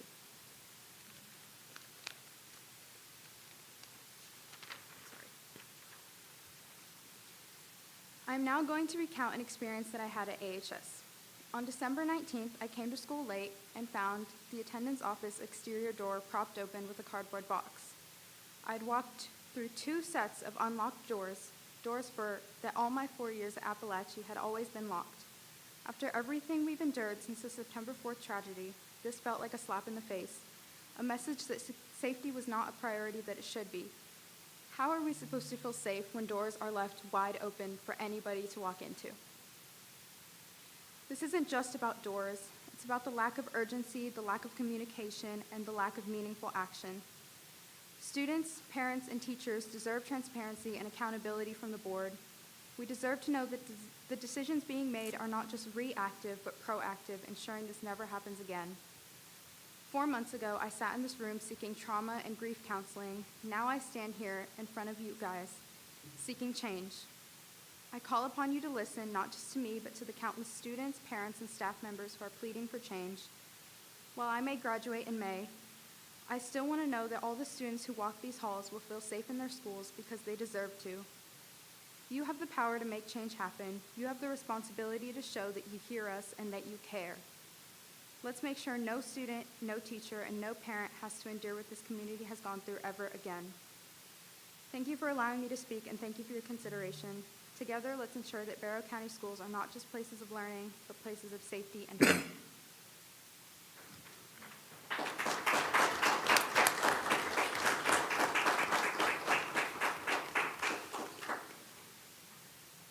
Thank you. Our next speaker is Tanya Brown.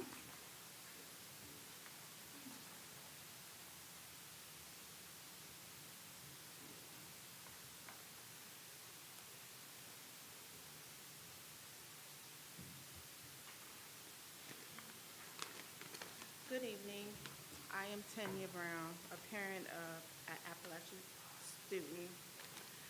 I stand before you to ask for answers, pleading that as leaders, you provide students, staff, and community the dignity and respect to address us after 4 lives were lost in Appalachia High School on September 4th. At this point, it is clear we want enhanced safety measures immediately. Upgrades which should have taken place while students were at least on break over the Christmas and New Year break. Yet, there's no updates, no real word. We are entitled to the resolutions which make sense.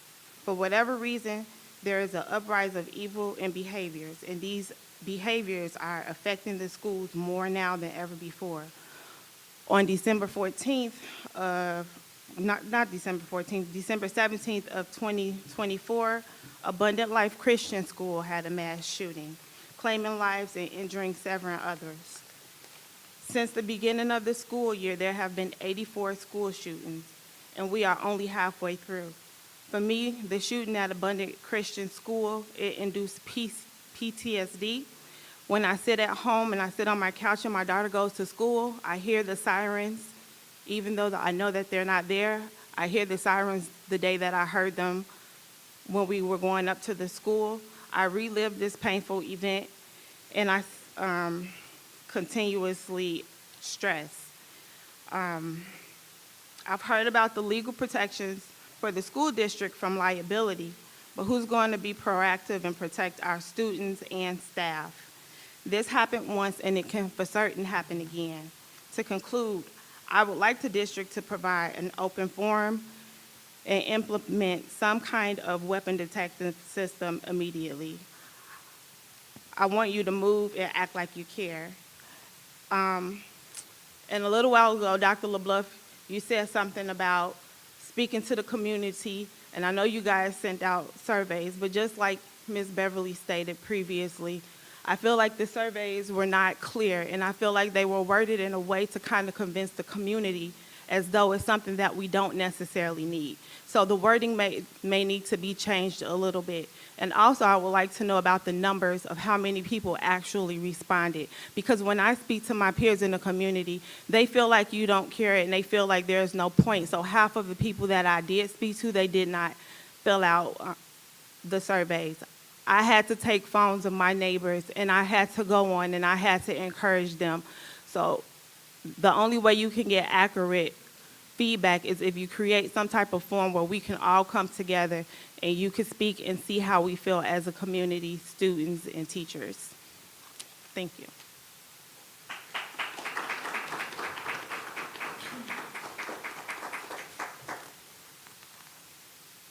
Thank you, Ms. Brown. Our next speaker is Sean Schultz.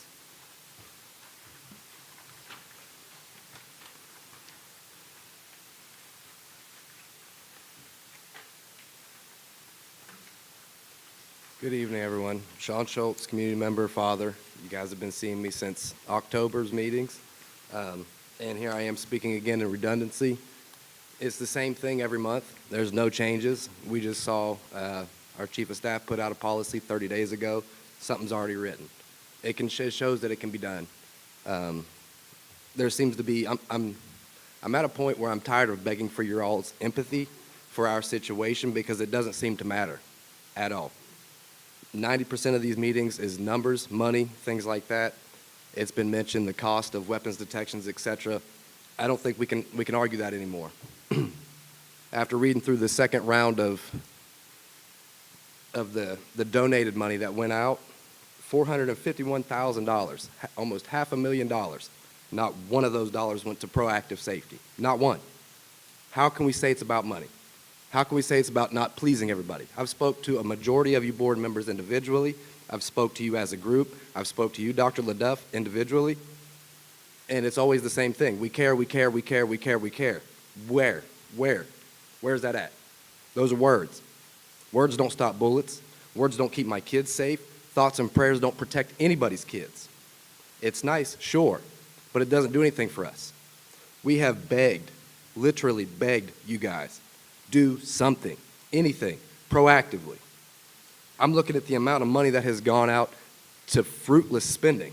$26,000 to a sheriff's department for serenity rooms. No offense to the sheriff's department, first responders know what they sign up for. They know the job, they know what it entails, they know what comes with that. We have money for this kind of stuff, but we don't have money to protect our kids. It's disgusting, it's despicable. We've heard from teachers now, teachers who have been terrified to come and talk to you guys, fearing for their careers. They've reached out to me. Now they're coming to you guys. What should that tell you?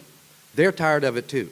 We're hearing from students who are telling you firsthand, I was there with bullets flying around me. But who cares, right? Nothing's being done. Nothing at all. I have been courteous, I have been polite, I have tried to go about this the right way. 100%, and I will continue to do so. But nobody cares. Just like Ms. Brown said, the people we talk to, they see it. It's not just my opinion, it's not just her opinion, it's not just their opinion. We're just the only ones willing to come here and say it. It is amongst everybody that we talk to in our community that there is a complete lack of empathy, concern, or sense of urgency to protect our children. It's not your child, it's not your child, it's not yours, it's mine, it's hers. It's multiple other people's. We are all parents. And Dr. LaDuff, you told me when I met with you last month that it's hard to make everybody happy. How many times did you tell your child no? Because not to make him happy, but because it was the right choice for him. We're never going to make everybody happy, ever. Not in any situation, not in any circumstance. Me as a father, I disappoint my children regularly. Why? Because I feel I know what's best for them. So I make those hard decisions. It was said earlier tonight in the meeting with Mr. Bailey, they got to make hard decisions. They got to make hard decisions. That's fine. The only hard decisions I've witnessed in the 4 months I've been coming here have been based around dollar signs. The hardest decision that needs to be made is how do we protect these kids? That should be our number one priority. It should have been our number one priority since September, but it's not been. It's pushed off to the back burner month after month after month after month. Here we are, going to be 5 months in before we hear any results of a survey that we will never actually see the data to. The reality of the situation is that survey could say anything. I wouldn't know any differently. I won't have access to that data. So I'm not going to say please take into consideration. I can't. You guys have not done that yet. What I will say is I hope it sits on your conscience when you go home and you go to bed tonight, hey, somebody else's kid is going back to that school tomorrow. Maybe we should do something. Thank you.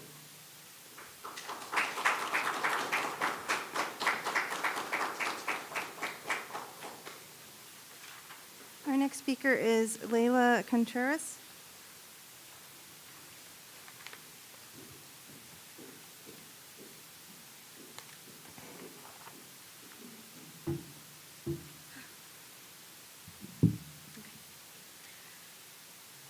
Good evening, everyone. My name is Layla Contreras, and I'm a Barrow County resident, a 2019 graduate of Appalachia High School, and the lead advocate for Change for Chi. Before I continue, I want to take a moment to welcome and congratulate the newly sworn-in members of this board. Your leadership comes at a critical moment, and I hope tonight marks the beginning of meaningful progress for our schools and our community. We just heard from Isabella and very passionate parents and, of course, a teacher. But I want to say that from Isabella's point of view, she has shown bravery in sharing her story and reflects the strength of so many students, teachers, and families affected by September 4th. Her words highlight the fear and uncertainty that persist when foundational safety measures remain absent. Her courage is something I hope this board takes to heart, not just with open ears, but with the understanding that change must happen now. Her story is not an isolated one. Across Barrow County, students and staff are navigating school environments that still feel unsafe. Unmonitored doors, overcrowded transitions, and inconsistent communication have created vulnerabilities that must be addressed. SROs and classroom phones alone are not enough to provide the layered safety measures our schools need. Here is what we are asking for. Immediate safety measures, locked doors, AI weapons detectors, and clear bag policies, and clear policies limiting unmonitored student movement. Safety town halls, regular forums for open communication between leadership and the community. These town halls would provide students, parents, and staff a direct line to share concerns and hear updates. A district-wide safety plan. Every school in Barrow County deserves consistent, proactive policies that prioritize safety. Leadership is about courage. It's about recognizing that the decisions we make today will determine the safety of students tomorrow. This board has the opportunity to show that courage, not just with words, but with meaningful action, can make a huge difference. Next, you'll hear from my sister, Sasha, another remarkable student. whose testimony will further illustrate the urgency of this moment. Her story, like Isabel's, is a reminder of why we must act now to ensure no student, teacher, or family endures what this community has already faced. Thank you.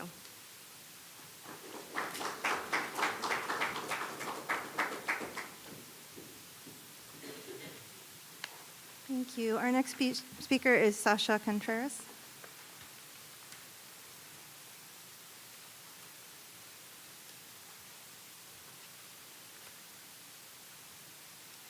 Good evening.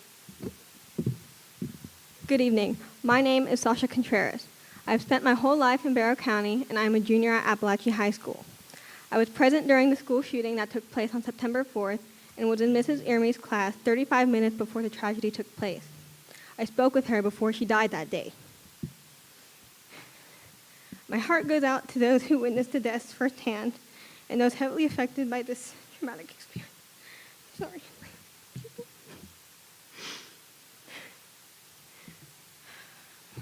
I want to preface this by stating that I understand that this is a first for everyone in making decisions following this tragedy.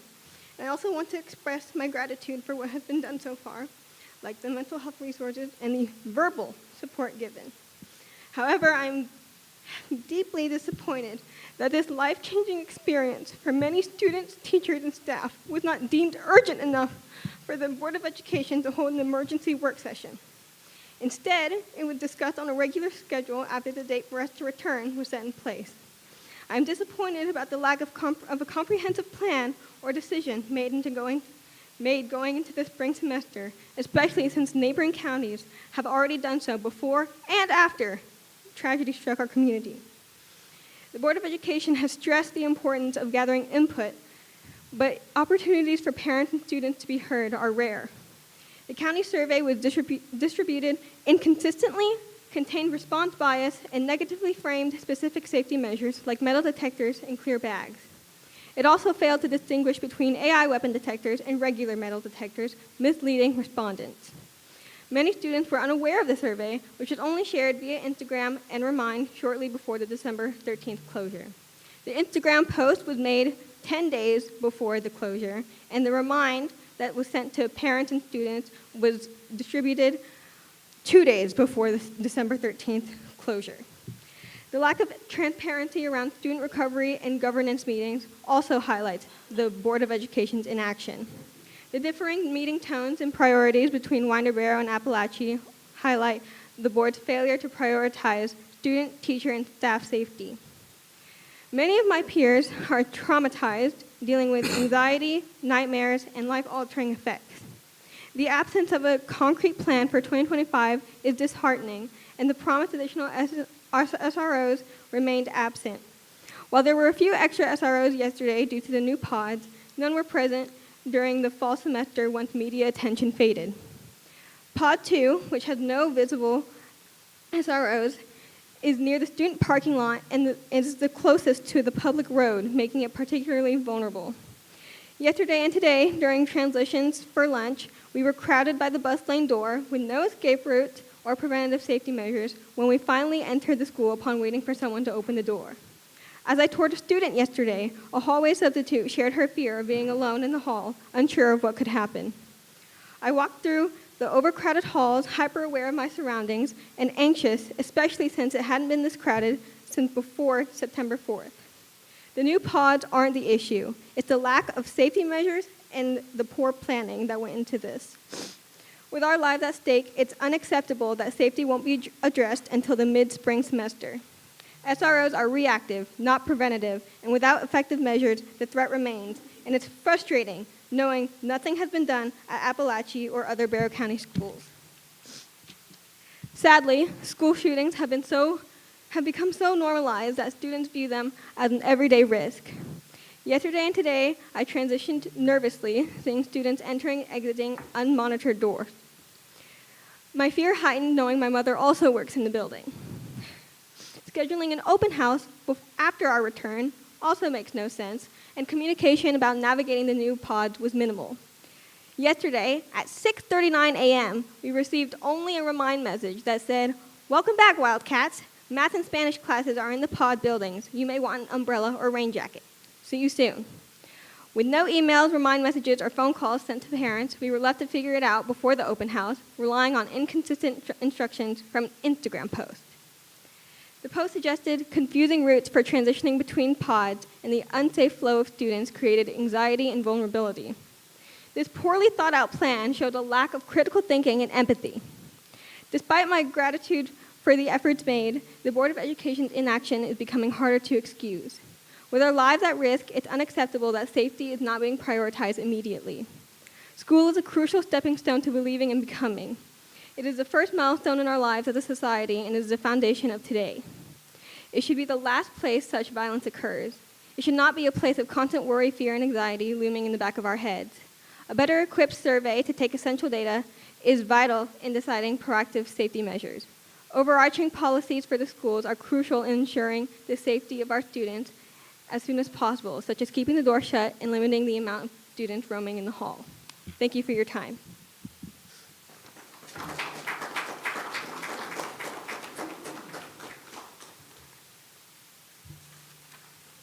Thank you, Sasha. Our next speaker is William Philp.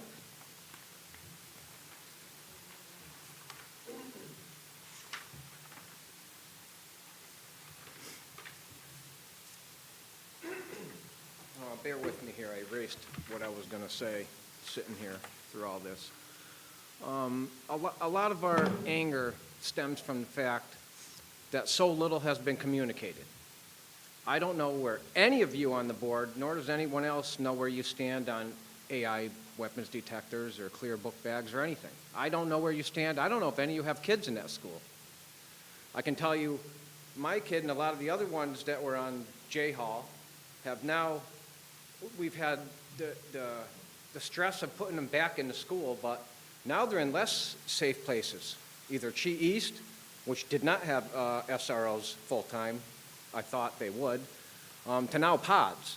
So the kids that were actually closest to all the stress are now in the least secure place of the whole school, because they're the ones in the pods where the classes got rerouted. Another problem is nothing changed as far as what kids could bring in. As far as book bags, I don't even know if rolled up poster boards are illegal. I don't know if anything is legal. You guys didn't even take any little small steps of any kind to let the parents know, okay, we're working, they can't bring this in. Maybe this can't get in. It's further exacerbated that we have counties 7 to 12 times our size right next door that you can't get a gun in the school. They did it. I don't know if any of you have talked to them about how they did it, how they funded it. We just heard a $500,000 presentation for wireless access points. I can tell you it cost about the same price as that to get the AI weapons detection systems we want, and a lot of us want to get it. And if you want to know the tale of two cities, here we are 4 months out. I'd invite you all to Google Milwaukee's Prius High School. That's 4 miles away from the last school shooting. They had graffiti painted on the doors. And they immediately shut the school down for a week, had special meetings, met with the town leaders, met with the city officials, and they had weapons detection systems in, book bag policies, changes in what kids could bring to school by the time the kids returned 2 weeks later. That's how fast things can happen if you want them to happen. And we're just, I mean, without preventing a gun from getting into school, the only other thing we can do is prevent the kid from getting into school, which is my second point. I don't know if any investigation's been done by you guys or the state, but I've been working with a podcaster and a couple different reporters to try and figure out if school systems are able to talk to DFACS, if DFACS is talking to police, if schools are talking to each other, because this kid had every single possible red flag he could have and was still brought into our school. I believe he skipped the 8th grade completely. I don't know if that's true or not, but that's what the news had reported in the big article I'm sure y'all read, where they wrote about his 29 DFACS instances and all that. So we've got to, like after 9/11, learn to communicate. So maybe we can at least identify these kids too. Because all the mental health stuff, that's all after, and that's good and well, but we got to either prevent the guns from getting into schools or the kids. or find a way to keep an eye on them. As far as I'm concerned, the first time that kid showed up back with everything in his background, new student, a whole handful of schools he's been through, and he doesn't show up for half of the first 2 weeks, I don't know why that first morning he wasn't called right into the office for somebody to check him out. And I get it, that's a reactive thing because this happened. I'm not blaming anybody, but I think going forward, we need to figure out a way to work with maybe DFACs and sheriffs and other schools so we can identify these kids that are a threat. We've got to someday, somebody's got to step up. I mean, it took 9/11 for the FBI and the CIA to talk to each other. Sooner or later, schools and DFACs and everybody's got to kind of see if we can identify these kids that are definitely troubled and keep them away from our good students. Thank you.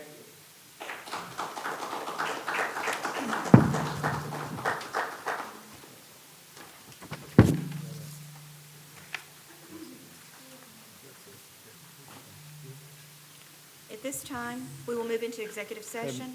Ms. Muller. Oh, I'm sorry. I just wanted to say, as my first sitting time, I appreciate everybody's vulnerability to come up and talk, and especially you two students. I really do, appreciate hearing y'all's story, and it just helps bring it to light from y'all's perspective. But I also know what immense courage it took to get up on a school in front of all of us adults, and you're on YouTube, and share your story. So I do appreciate it. I just wanted to say that to y'all. I really do.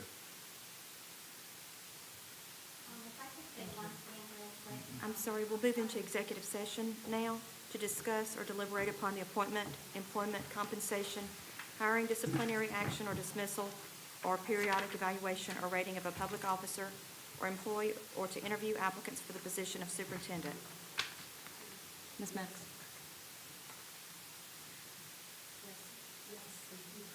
Yes. Yes.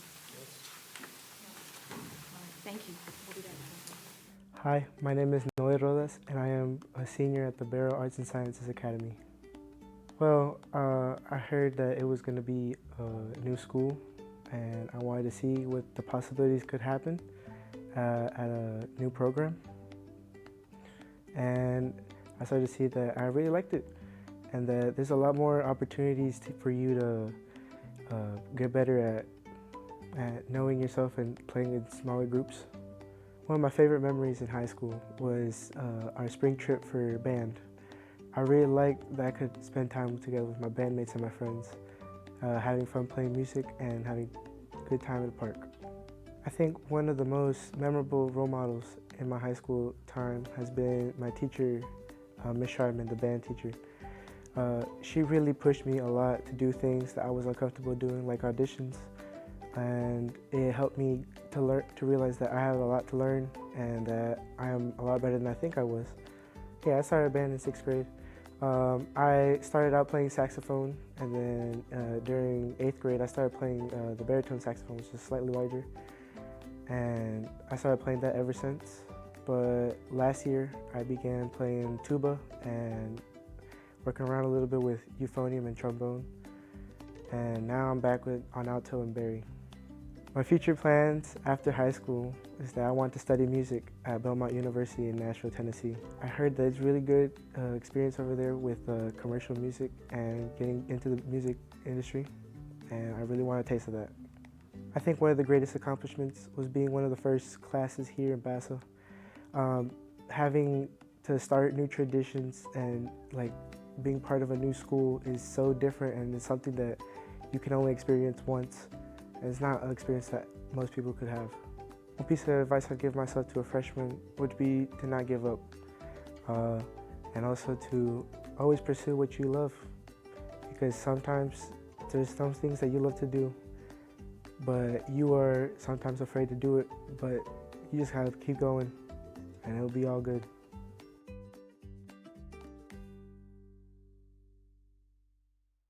Hello, my name is Nicholas Dawson, and I'm a senior here at the Barrow Arts and Sciences Academy. I came here to BASA not knowing that there was a robotics program in the first place, but I came here to BASA because it was the new big school on the block. I remember in middle school, they came to us at Westside and said, there's a new high school coming up. We're building it right now, and you can enroll. Of course I'm going to take that opportunity. This is a brand new school with materials that are top of the line, highest tech, brand new. And I just took the opportunity. I saw a good opportunity, I took it, and it was the Barrow Arts and Sciences Academy. How could I not accept something like that if I'm going into the computer science field? In high school, this is gonna sound really bad, but in high school, the most memorable experiences I have are the worst experiences I have.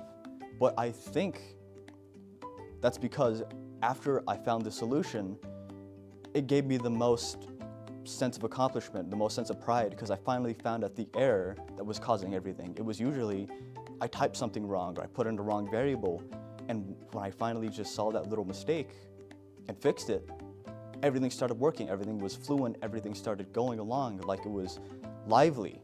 And I was so happy to see this thing I was been working on for the past like month, 2 weeks, day even, start working again. And I was always so happy. If I had to pick someone from everyone I've ever met, it has to be Miss Knowles. Miss Knowles has been my computer science teacher for the longest time. I've had her through APCSP, game design, APCSA, and even now in work-based learning, I go to her and ask her questions, and she still knows the answers to all of them. Miss Knowles is a very, very good teacher. She'll always just like stand up, walk around, help people with problems. She'll never say something like, just look it up on Google. She'll go to it, see the problem, and say, how can we work through this together? My future plans right now for graduation are kind of iffy, I'd say. Right now, I've been accepted into UGA. I've also been given the honor of getting an internship at Lockheed Martin. My parents want me to go to college, so I will. And the short and sweet of it, I'm going to college because my parents asked me to, and I love my parents. My biggest dream right now is if I get out of college, get an internship, get a job, in my free time, start making a video game, which I'm very proud of. I've had this idea in my head for years for this video game. It's just generally, I need this experience on how to program, how to draw, how to make music, do all these things, how to make a video game in general. What's the process? I'm trying to get as much experience as I can right now and through work-based learning, through people, through talking to other people in general. Just learn how to make things, make a video game. I've a lot of small, tiny accomplishments that I'm very proud of. Things I can't even remember, but I know happened, that I'm always happy about. But if I had to name something, it'd be what I'm doing right now. Working on the Mono project, which is a website I started from scratch when I didn't even know how to make a website, how to make an interactable interface with a website, all this and that, and communicate with an SQL, a database that actually stores all this information. When I started my work-based learning semester, like last semester, I had absolutely no clue what I was doing, but I was willing to learn. And I learned from every possible source I could. It's really taught me a lot about cybersecurity, how to build a website, how to maintain a website, what the process is to build and create and maintain all this and that for a simple website. I think the biggest accomplishment right now I've had in high school is the connections I've made along this whole path through not only engineering software, but through with people too. I know how to communicate better, I know how to build, I know how to engineer, I know what it feels like to be working a part of a team. And I think that's the biggest thing you can learn from anything, how to communicate, how to work as a team. And I think that's the biggest accomplishment anyone can get. Try your best, always be willing to learn, and most importantly, never give up what you're doing. Always follow that dream, always follow the goal that you have, and never, ever let anyone tell you otherwise. Always follow the dream.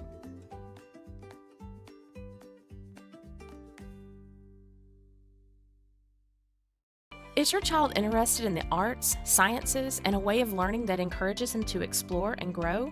then we have the place for you. The Arts and Innovation Magnet Program, or AIM, is an innovative, arts-integrated STEAM program of choice for 6th through 8th grade students that focuses on project-based, hands-on, student-centered learning. The AIM program provides families with an optional model for middle school education that is designed to maximize student engagement and depth of learning through lessons and assignments that are real-world, rigorous, and relevant. AIM students arrive each day knowing they will be engaged in a variety of ways through innovative and integrative learning experiences, such as choreographing and performing dances, writing and performing plays, or designing and building robotics. Self-motivated students who are willing to work with groups and step outside their comfort zone will thrive in this environment. Students attend the AIM program on the Center for Innovative Teaching campus, also known as CFIT, where they receive all their core content and elective instruction while utilizing unique spaces like the Dance Studio, Black Box Theater, Makerspace, and Music Lab.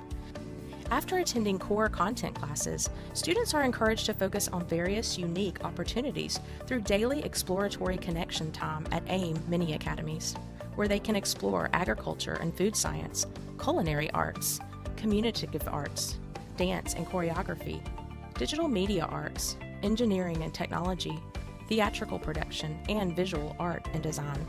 Students take traditional quizzes and tests while in the AIM program, but they are also expected to demonstrate mastery of learning through created artifacts, live demonstration, personal performance, peer leadership, and project completion while collaborating with others. If your child is interested in engaging, project-based, hands-on, student-centered learning where they can explore and develop their passions, then apply to the Arts and Innovation Magnet Program today.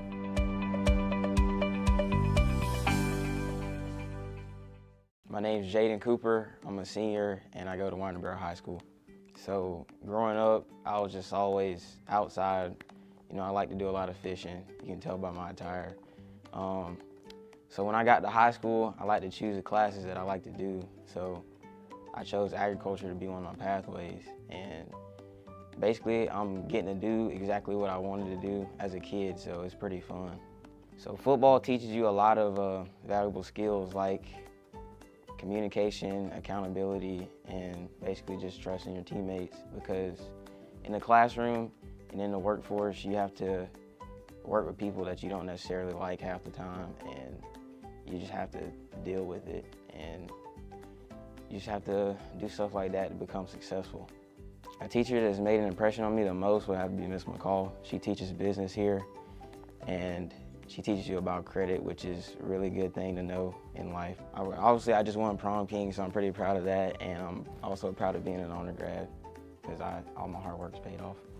I'm planning to go to Georgia Southern to play a little football and also to pursue a career in environmental engineering. Do your work on time, don't show up to class late, hang out with the right crowd, and never procrastinate. Tiffany, we are so excited to recognize you as our May Community Member of the Month. You are a true difference maker and have been since the early 2000s. And we have a small gift for you and just want to say thank you so much. Thank you so much. I'm so honored, and I love being around you guys, and I love you, and thank you so much for the honor. You're amazing. My name is Lee Bain. I'm the Barrow County School System Director of Innovative Learning as part of the Teaching and Learning Department. My name is Tiffany Coles, and I am with UGA Extension 4-H Youth and Development as a 4-H educator here in Barrow County. Tiffany embodies the 4-H pledge in her interactions with Barrow County System students, families, and employees. I can read that pledge to you, but I think it would mean more if Tiffany told you what that pledge was. The 4-H pledge is I pledge my head to clearer thinking, my heart to greater loyalty, my hands to larger service, and my health to better living for my club, my community, my country, and my world. And Tiffany truly does this for our Barrow County community in all that she does, 24 hours a day, 7 days a week. I have been part of the Barrow County school system since I moved here in 8th grade in 1996. In 97, I started in the 4-H program as a 4-H'er myself. So I know the importance of what 4-H is because it gave to me what I'm now trying to do and give back to the students here in Barrow County. One of the ways that Tiffany and I, or 4-H and Barrow County School System, partner so well is through the Barrow Robotics program, which started as a 4-H only program, small scale, following the true engineering design process. They had a team, a high school team, in 2011 with Jackson County 4-H, where Tiffany and the other AmeriCorps Vistas, I think it was at that time, were learning about how to run a robotics program. I feel blessed every day to work in Barrow County and to work with these kids, and everything I do I see as an investment. I'm investing in the future of Barrow County when I am in the room with kids and I'm providing those programs and lessons in the classroom and after school. And Barrow Robotics is one of my favorite things that I get to do because I learn every day from the students. The kids that come into this maker space that we spend so much time with, they teach me something new every day. After that successful year in partnership with Jackson County 4-H, Barrow County 4-H founded their own robotics program, and after a year or so, through some grant writing, was able to expand the program to elementary robotics through First Lego League, which is where Tiffany and I crossed paths and started working together. I started some lay coaching of some Lego robotics teams.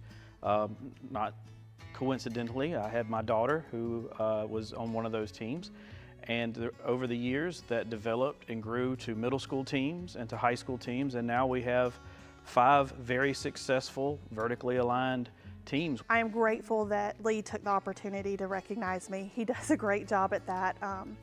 I think he's one of my best cheerleaders in the county.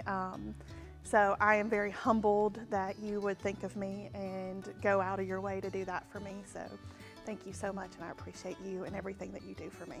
It's a teamwork. Yes.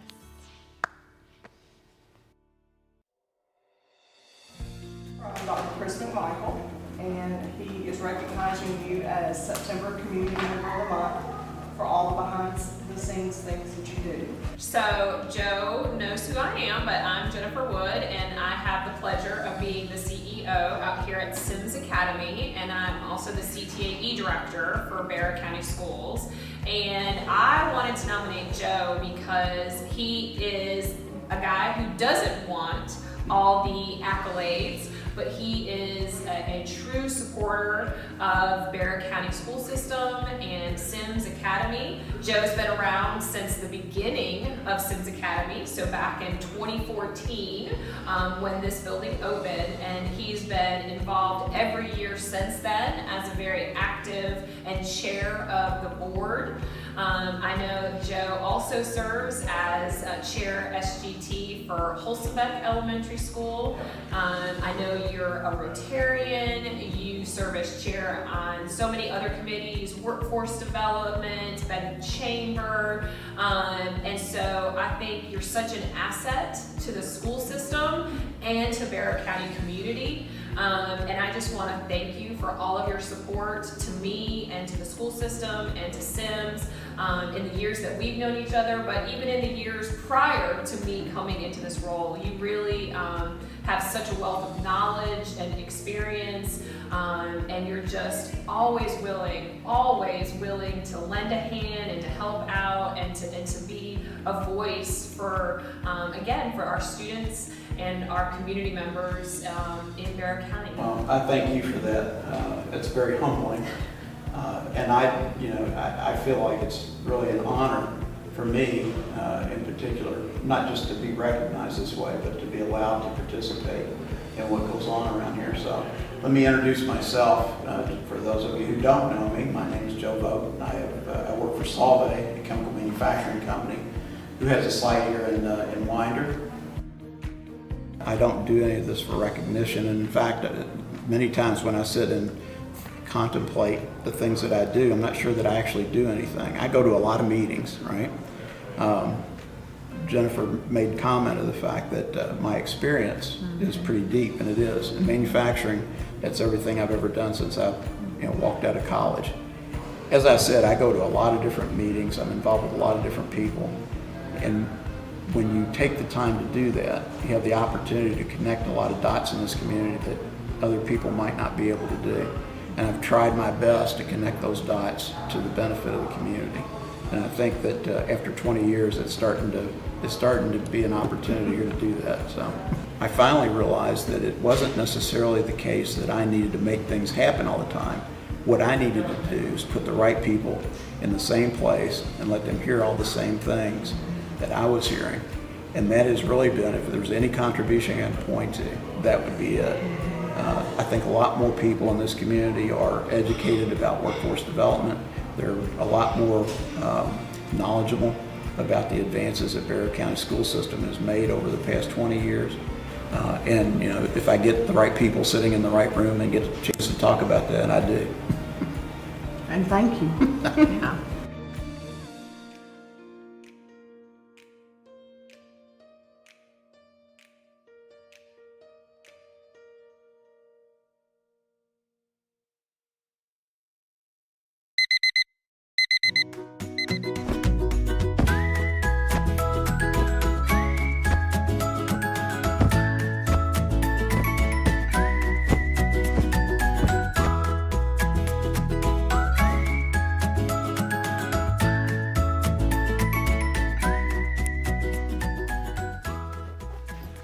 Ready for the first day of school?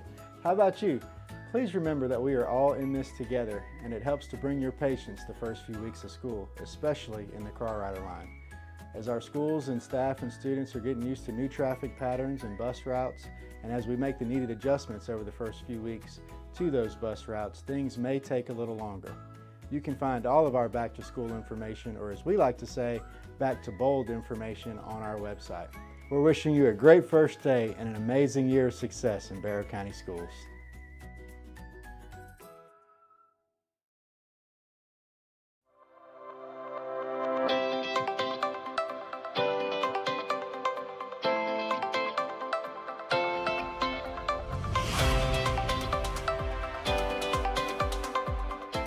Hi, I'm Mary Michael Hahn, and I'm the Community Director at Bethlehem Church, and we have had the privilege of partnering with every single Barrow County school for the past 2 months, serving faculty and staff Lane's Barbecue, provided by Bethlehem Church, with also our amazing volunteers from the church.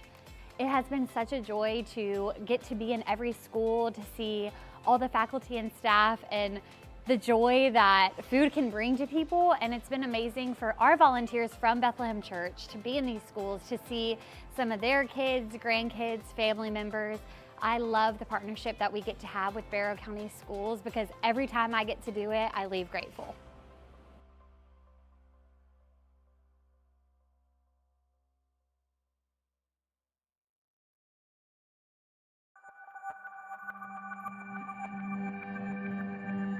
Hi, I'm Barbie Culp, and I am the mentor coordinator for Barrow County Schools. I'm Rita Brookshire. I've taught in Barrow County Schools for 26.5 years, and I have recently retired, but I am trying to mentor again.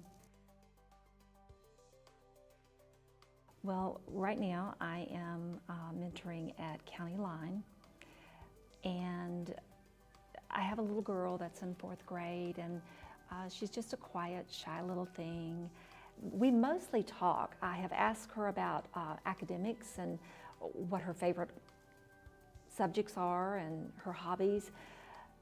And she tells me about these things, but she always leads me back to, she just wants to talk. She doesn't necessarily want to do anything. Mm-hmm. Last year, I did have a child at Holstenbeck Elementary, and he was a kindergartner, and we would do different things together. We would go play something. You know, he liked magnets, so we would go play for about 30 minutes and talk. Mm-hmm. Sometimes I would read a story to him.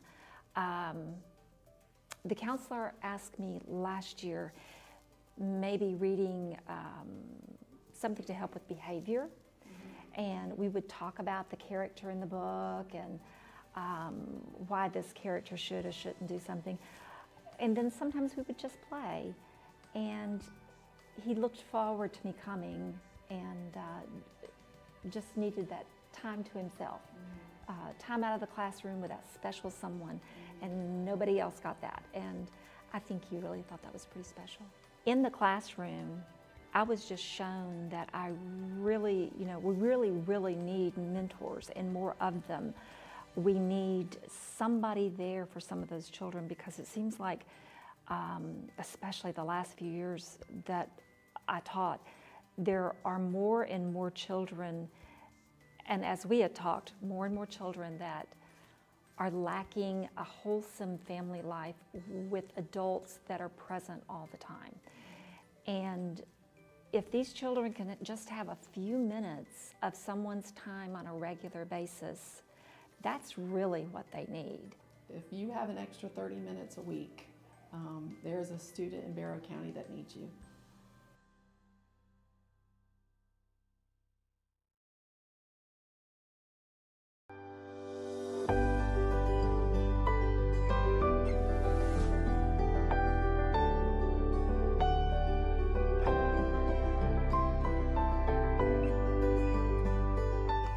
Our newcomers, these young men and women and their families, they come to this country, to Barrow County, to our schools, with gifts and talents and ambitions and dreams, and we do our best to meet those needs so that they can create the lives of their dreams, but also because we know without a shadow of a doubt that our community and our county is enriched by having them here as part of our community.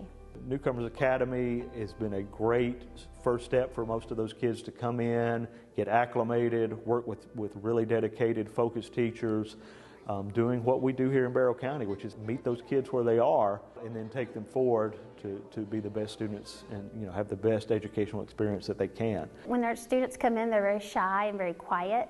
They don't want to communicate at all with you. They're very uncomfortable. My first day in school was difficult for me. I didn't understand the English in here. I don't know what happened in this moment. I didn't know about the culture. I needed to learn how to treat Americans and how to treat the people here. Everything that was stable is just shaking. And you come to this new country and everything changed. I think it's hard because I here without my parents. You lost your friends in your country where you was. I miss my grandma. I love so much her, and I want to see her like one more time if I can. Very scared, sad, depressed, not very confident in myself. I feel so stressed, tired all the time. That's so hard, but you have to try your best if you want to improve. That's why we are here. As the year goes on, even weeks go on, you can tell that they are happy, they're learning social skills and able to communicate. You see every day when they come to school the effort that they put forth to learn the new language, to learn the new expectations, to learn the new systems. When I come into Newcomers Academy, the teacher so good, the new friends so good. It's new experiences for my heart, for myself. It's like me, they come here for learn a new language because we want to be better person. We are thinking about these new opportunities to get a better education, to get a better life, to get maybe a good job and start helping your family. Some of their needs are a little more hidden. They're dealing with family separation. They're dealing with loss. These kids really need someone behind them, and a lot of times they don't have that person or people. So I think they've done such a great job at this school, just putting themselves behind the kids 100%. It's not just the students that really are served here, it's the whole family. I think it's the best thing to know Newcomer Academy, to be part of Newcomer Academy. They are not just teaching you English, they are trying to teach you how the country is, the culture. I think the most important goal of the Newcomer Academy is to help our students feel accepted. Giving them a space and a place where they can try and make mistakes but feel okay about it, I think is the most important thing. Once they know that someone's behind them, they're stepping forward and doing what they need to do and showing what they can do. It's really taking that piece of being barrel bold and doing what's best for kids. And I see that so much in our Newcomers Academy. It's a real exemplar of what we do there. Many of them are just so hungry to learn. Not only do they want to learn English, but they also wanted to learn the history and the geography and biology and all of the other subjects that they're studying. They are doing everything possible, and as a teacher, it just feels just amazing to see like I'm actually doing something and they're reciprocating the feeling. If you feel bad, they want to help you. If you feel that you cannot, they want to help you. If you think that you cannot pass the class, they want to help you. Newcomer is a good thing that happened in my life because this is we are the family you need to learn. I have a lot of friends, many friends who speak different languages, who's from different countries. It's a very good experience for me. Now I have confidence, just believe in myself. That's one of the things that always gonna just bring in my heart, and that help you to feel that you can belong here. Newcomers Academy did a lot. Probably it made me the person that I am today. We love the community involvement with newcomer and the involvement of the newcomers with the community. The interactions are priceless. They feel they're role models. They want to be like them. They're like, wow, we're making a difference. We're helping them, and they want to be a part of the community. They want to be accepted. They love being here. I feel happy because I got this chance to live in this country. For me, it's many important. The newcomers is like my family now, and I feel strong with that. Newcomer Academy is a big part of my life, and it's gonna be a big part of the rest of my life too. I love so much. This is the best thing that happened in my life. It's amazing people, it's amazing experience, it's amazing. I love Newcomer Academy.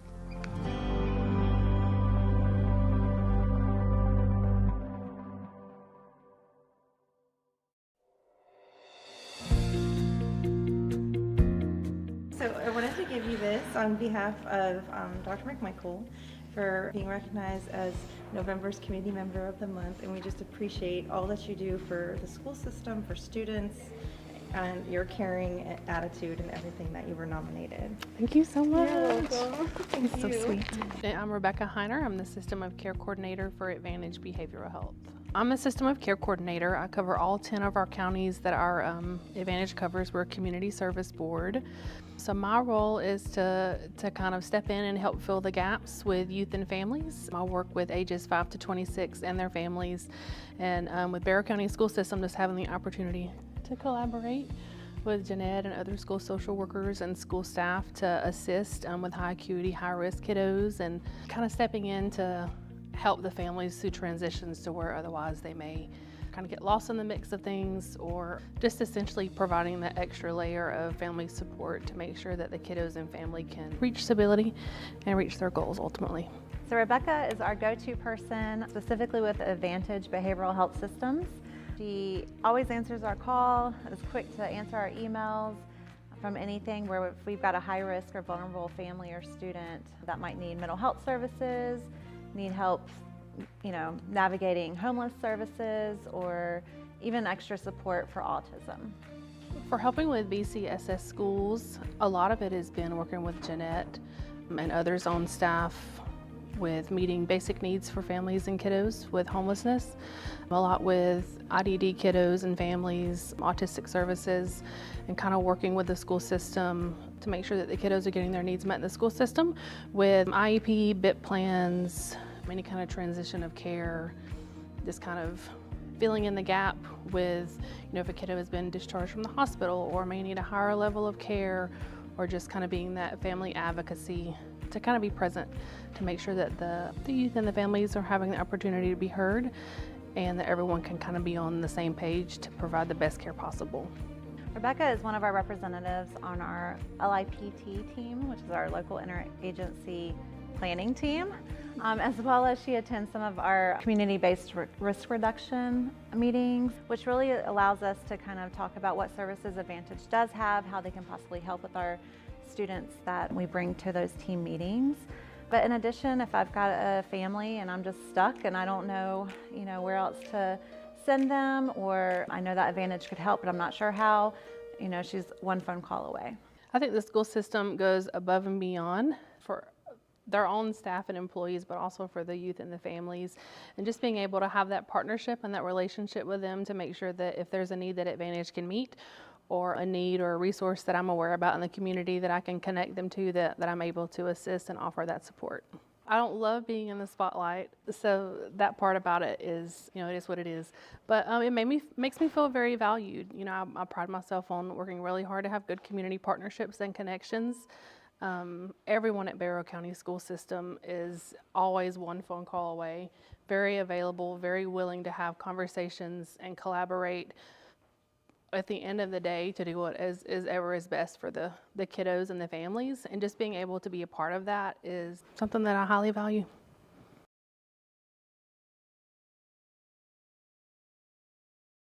So my name is Virginia Fullwood. I'm with the Georgia Ag Experience from the Georgia Foundation for Agriculture. My name's Ashley Lowry, and I'm with Farm Bureau Barrow County, and I'm the office manager. I'm Elizabeth Shirley, and I'm with Barrow County Farm Bureau, and I'm the agent secretary.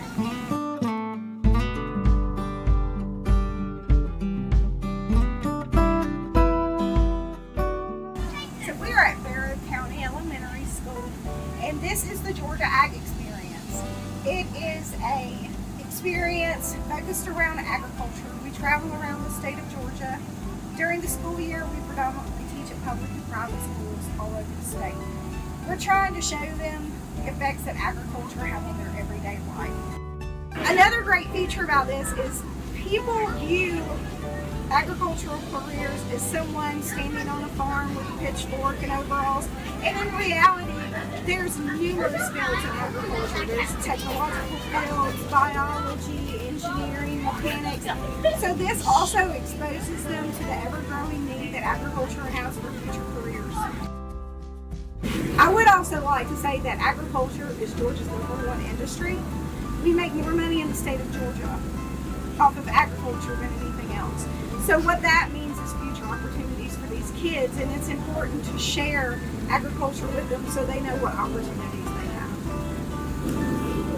I think a lot of the kids too were just saying, oh, it's just a farmer, or just, you know, and so getting to see that, like, oh no, you can do sales in agriculture, you can do, you can be a farmer, you can be a rancher, you can, you know, you can use technology. They thought that was the coolest thing, and so realizing like that it's not just in the past, it can be now too, you know.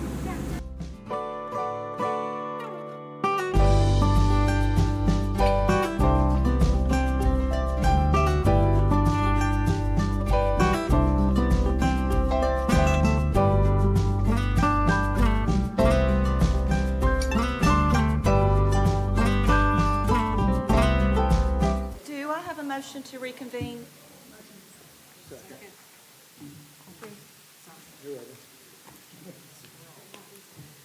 All right. Gonna turn it back over to Dr. Laduff. Yes, ma'am. Time to vote on our action items for tonight. Let me find my place here, excuse me. Recommend approval of the personnel report as presented. So moved. Second. All in favor? All right, Dr. Thompson. Recommend affirmation of policy BH, Board of Education Code of Ethics. So moved. Second. Got that, Dr. Thompson?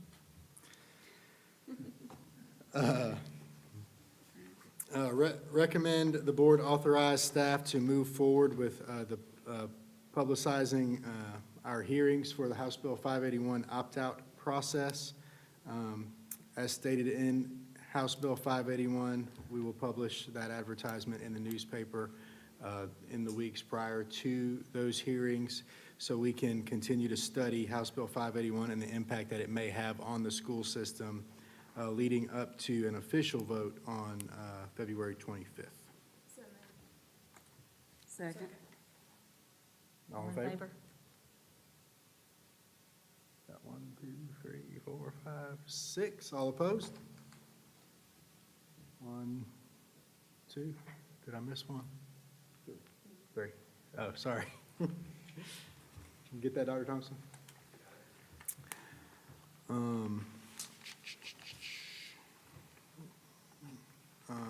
Recommend the request to purchase decodables at Auburn Elementary with using the L4GA grant funds.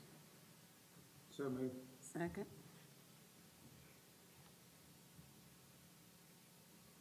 Oh, sorry, all in favor? It's been a long day. Yes. Next up, we have the E-rate RFP. Recommend approval of that purchase as presented.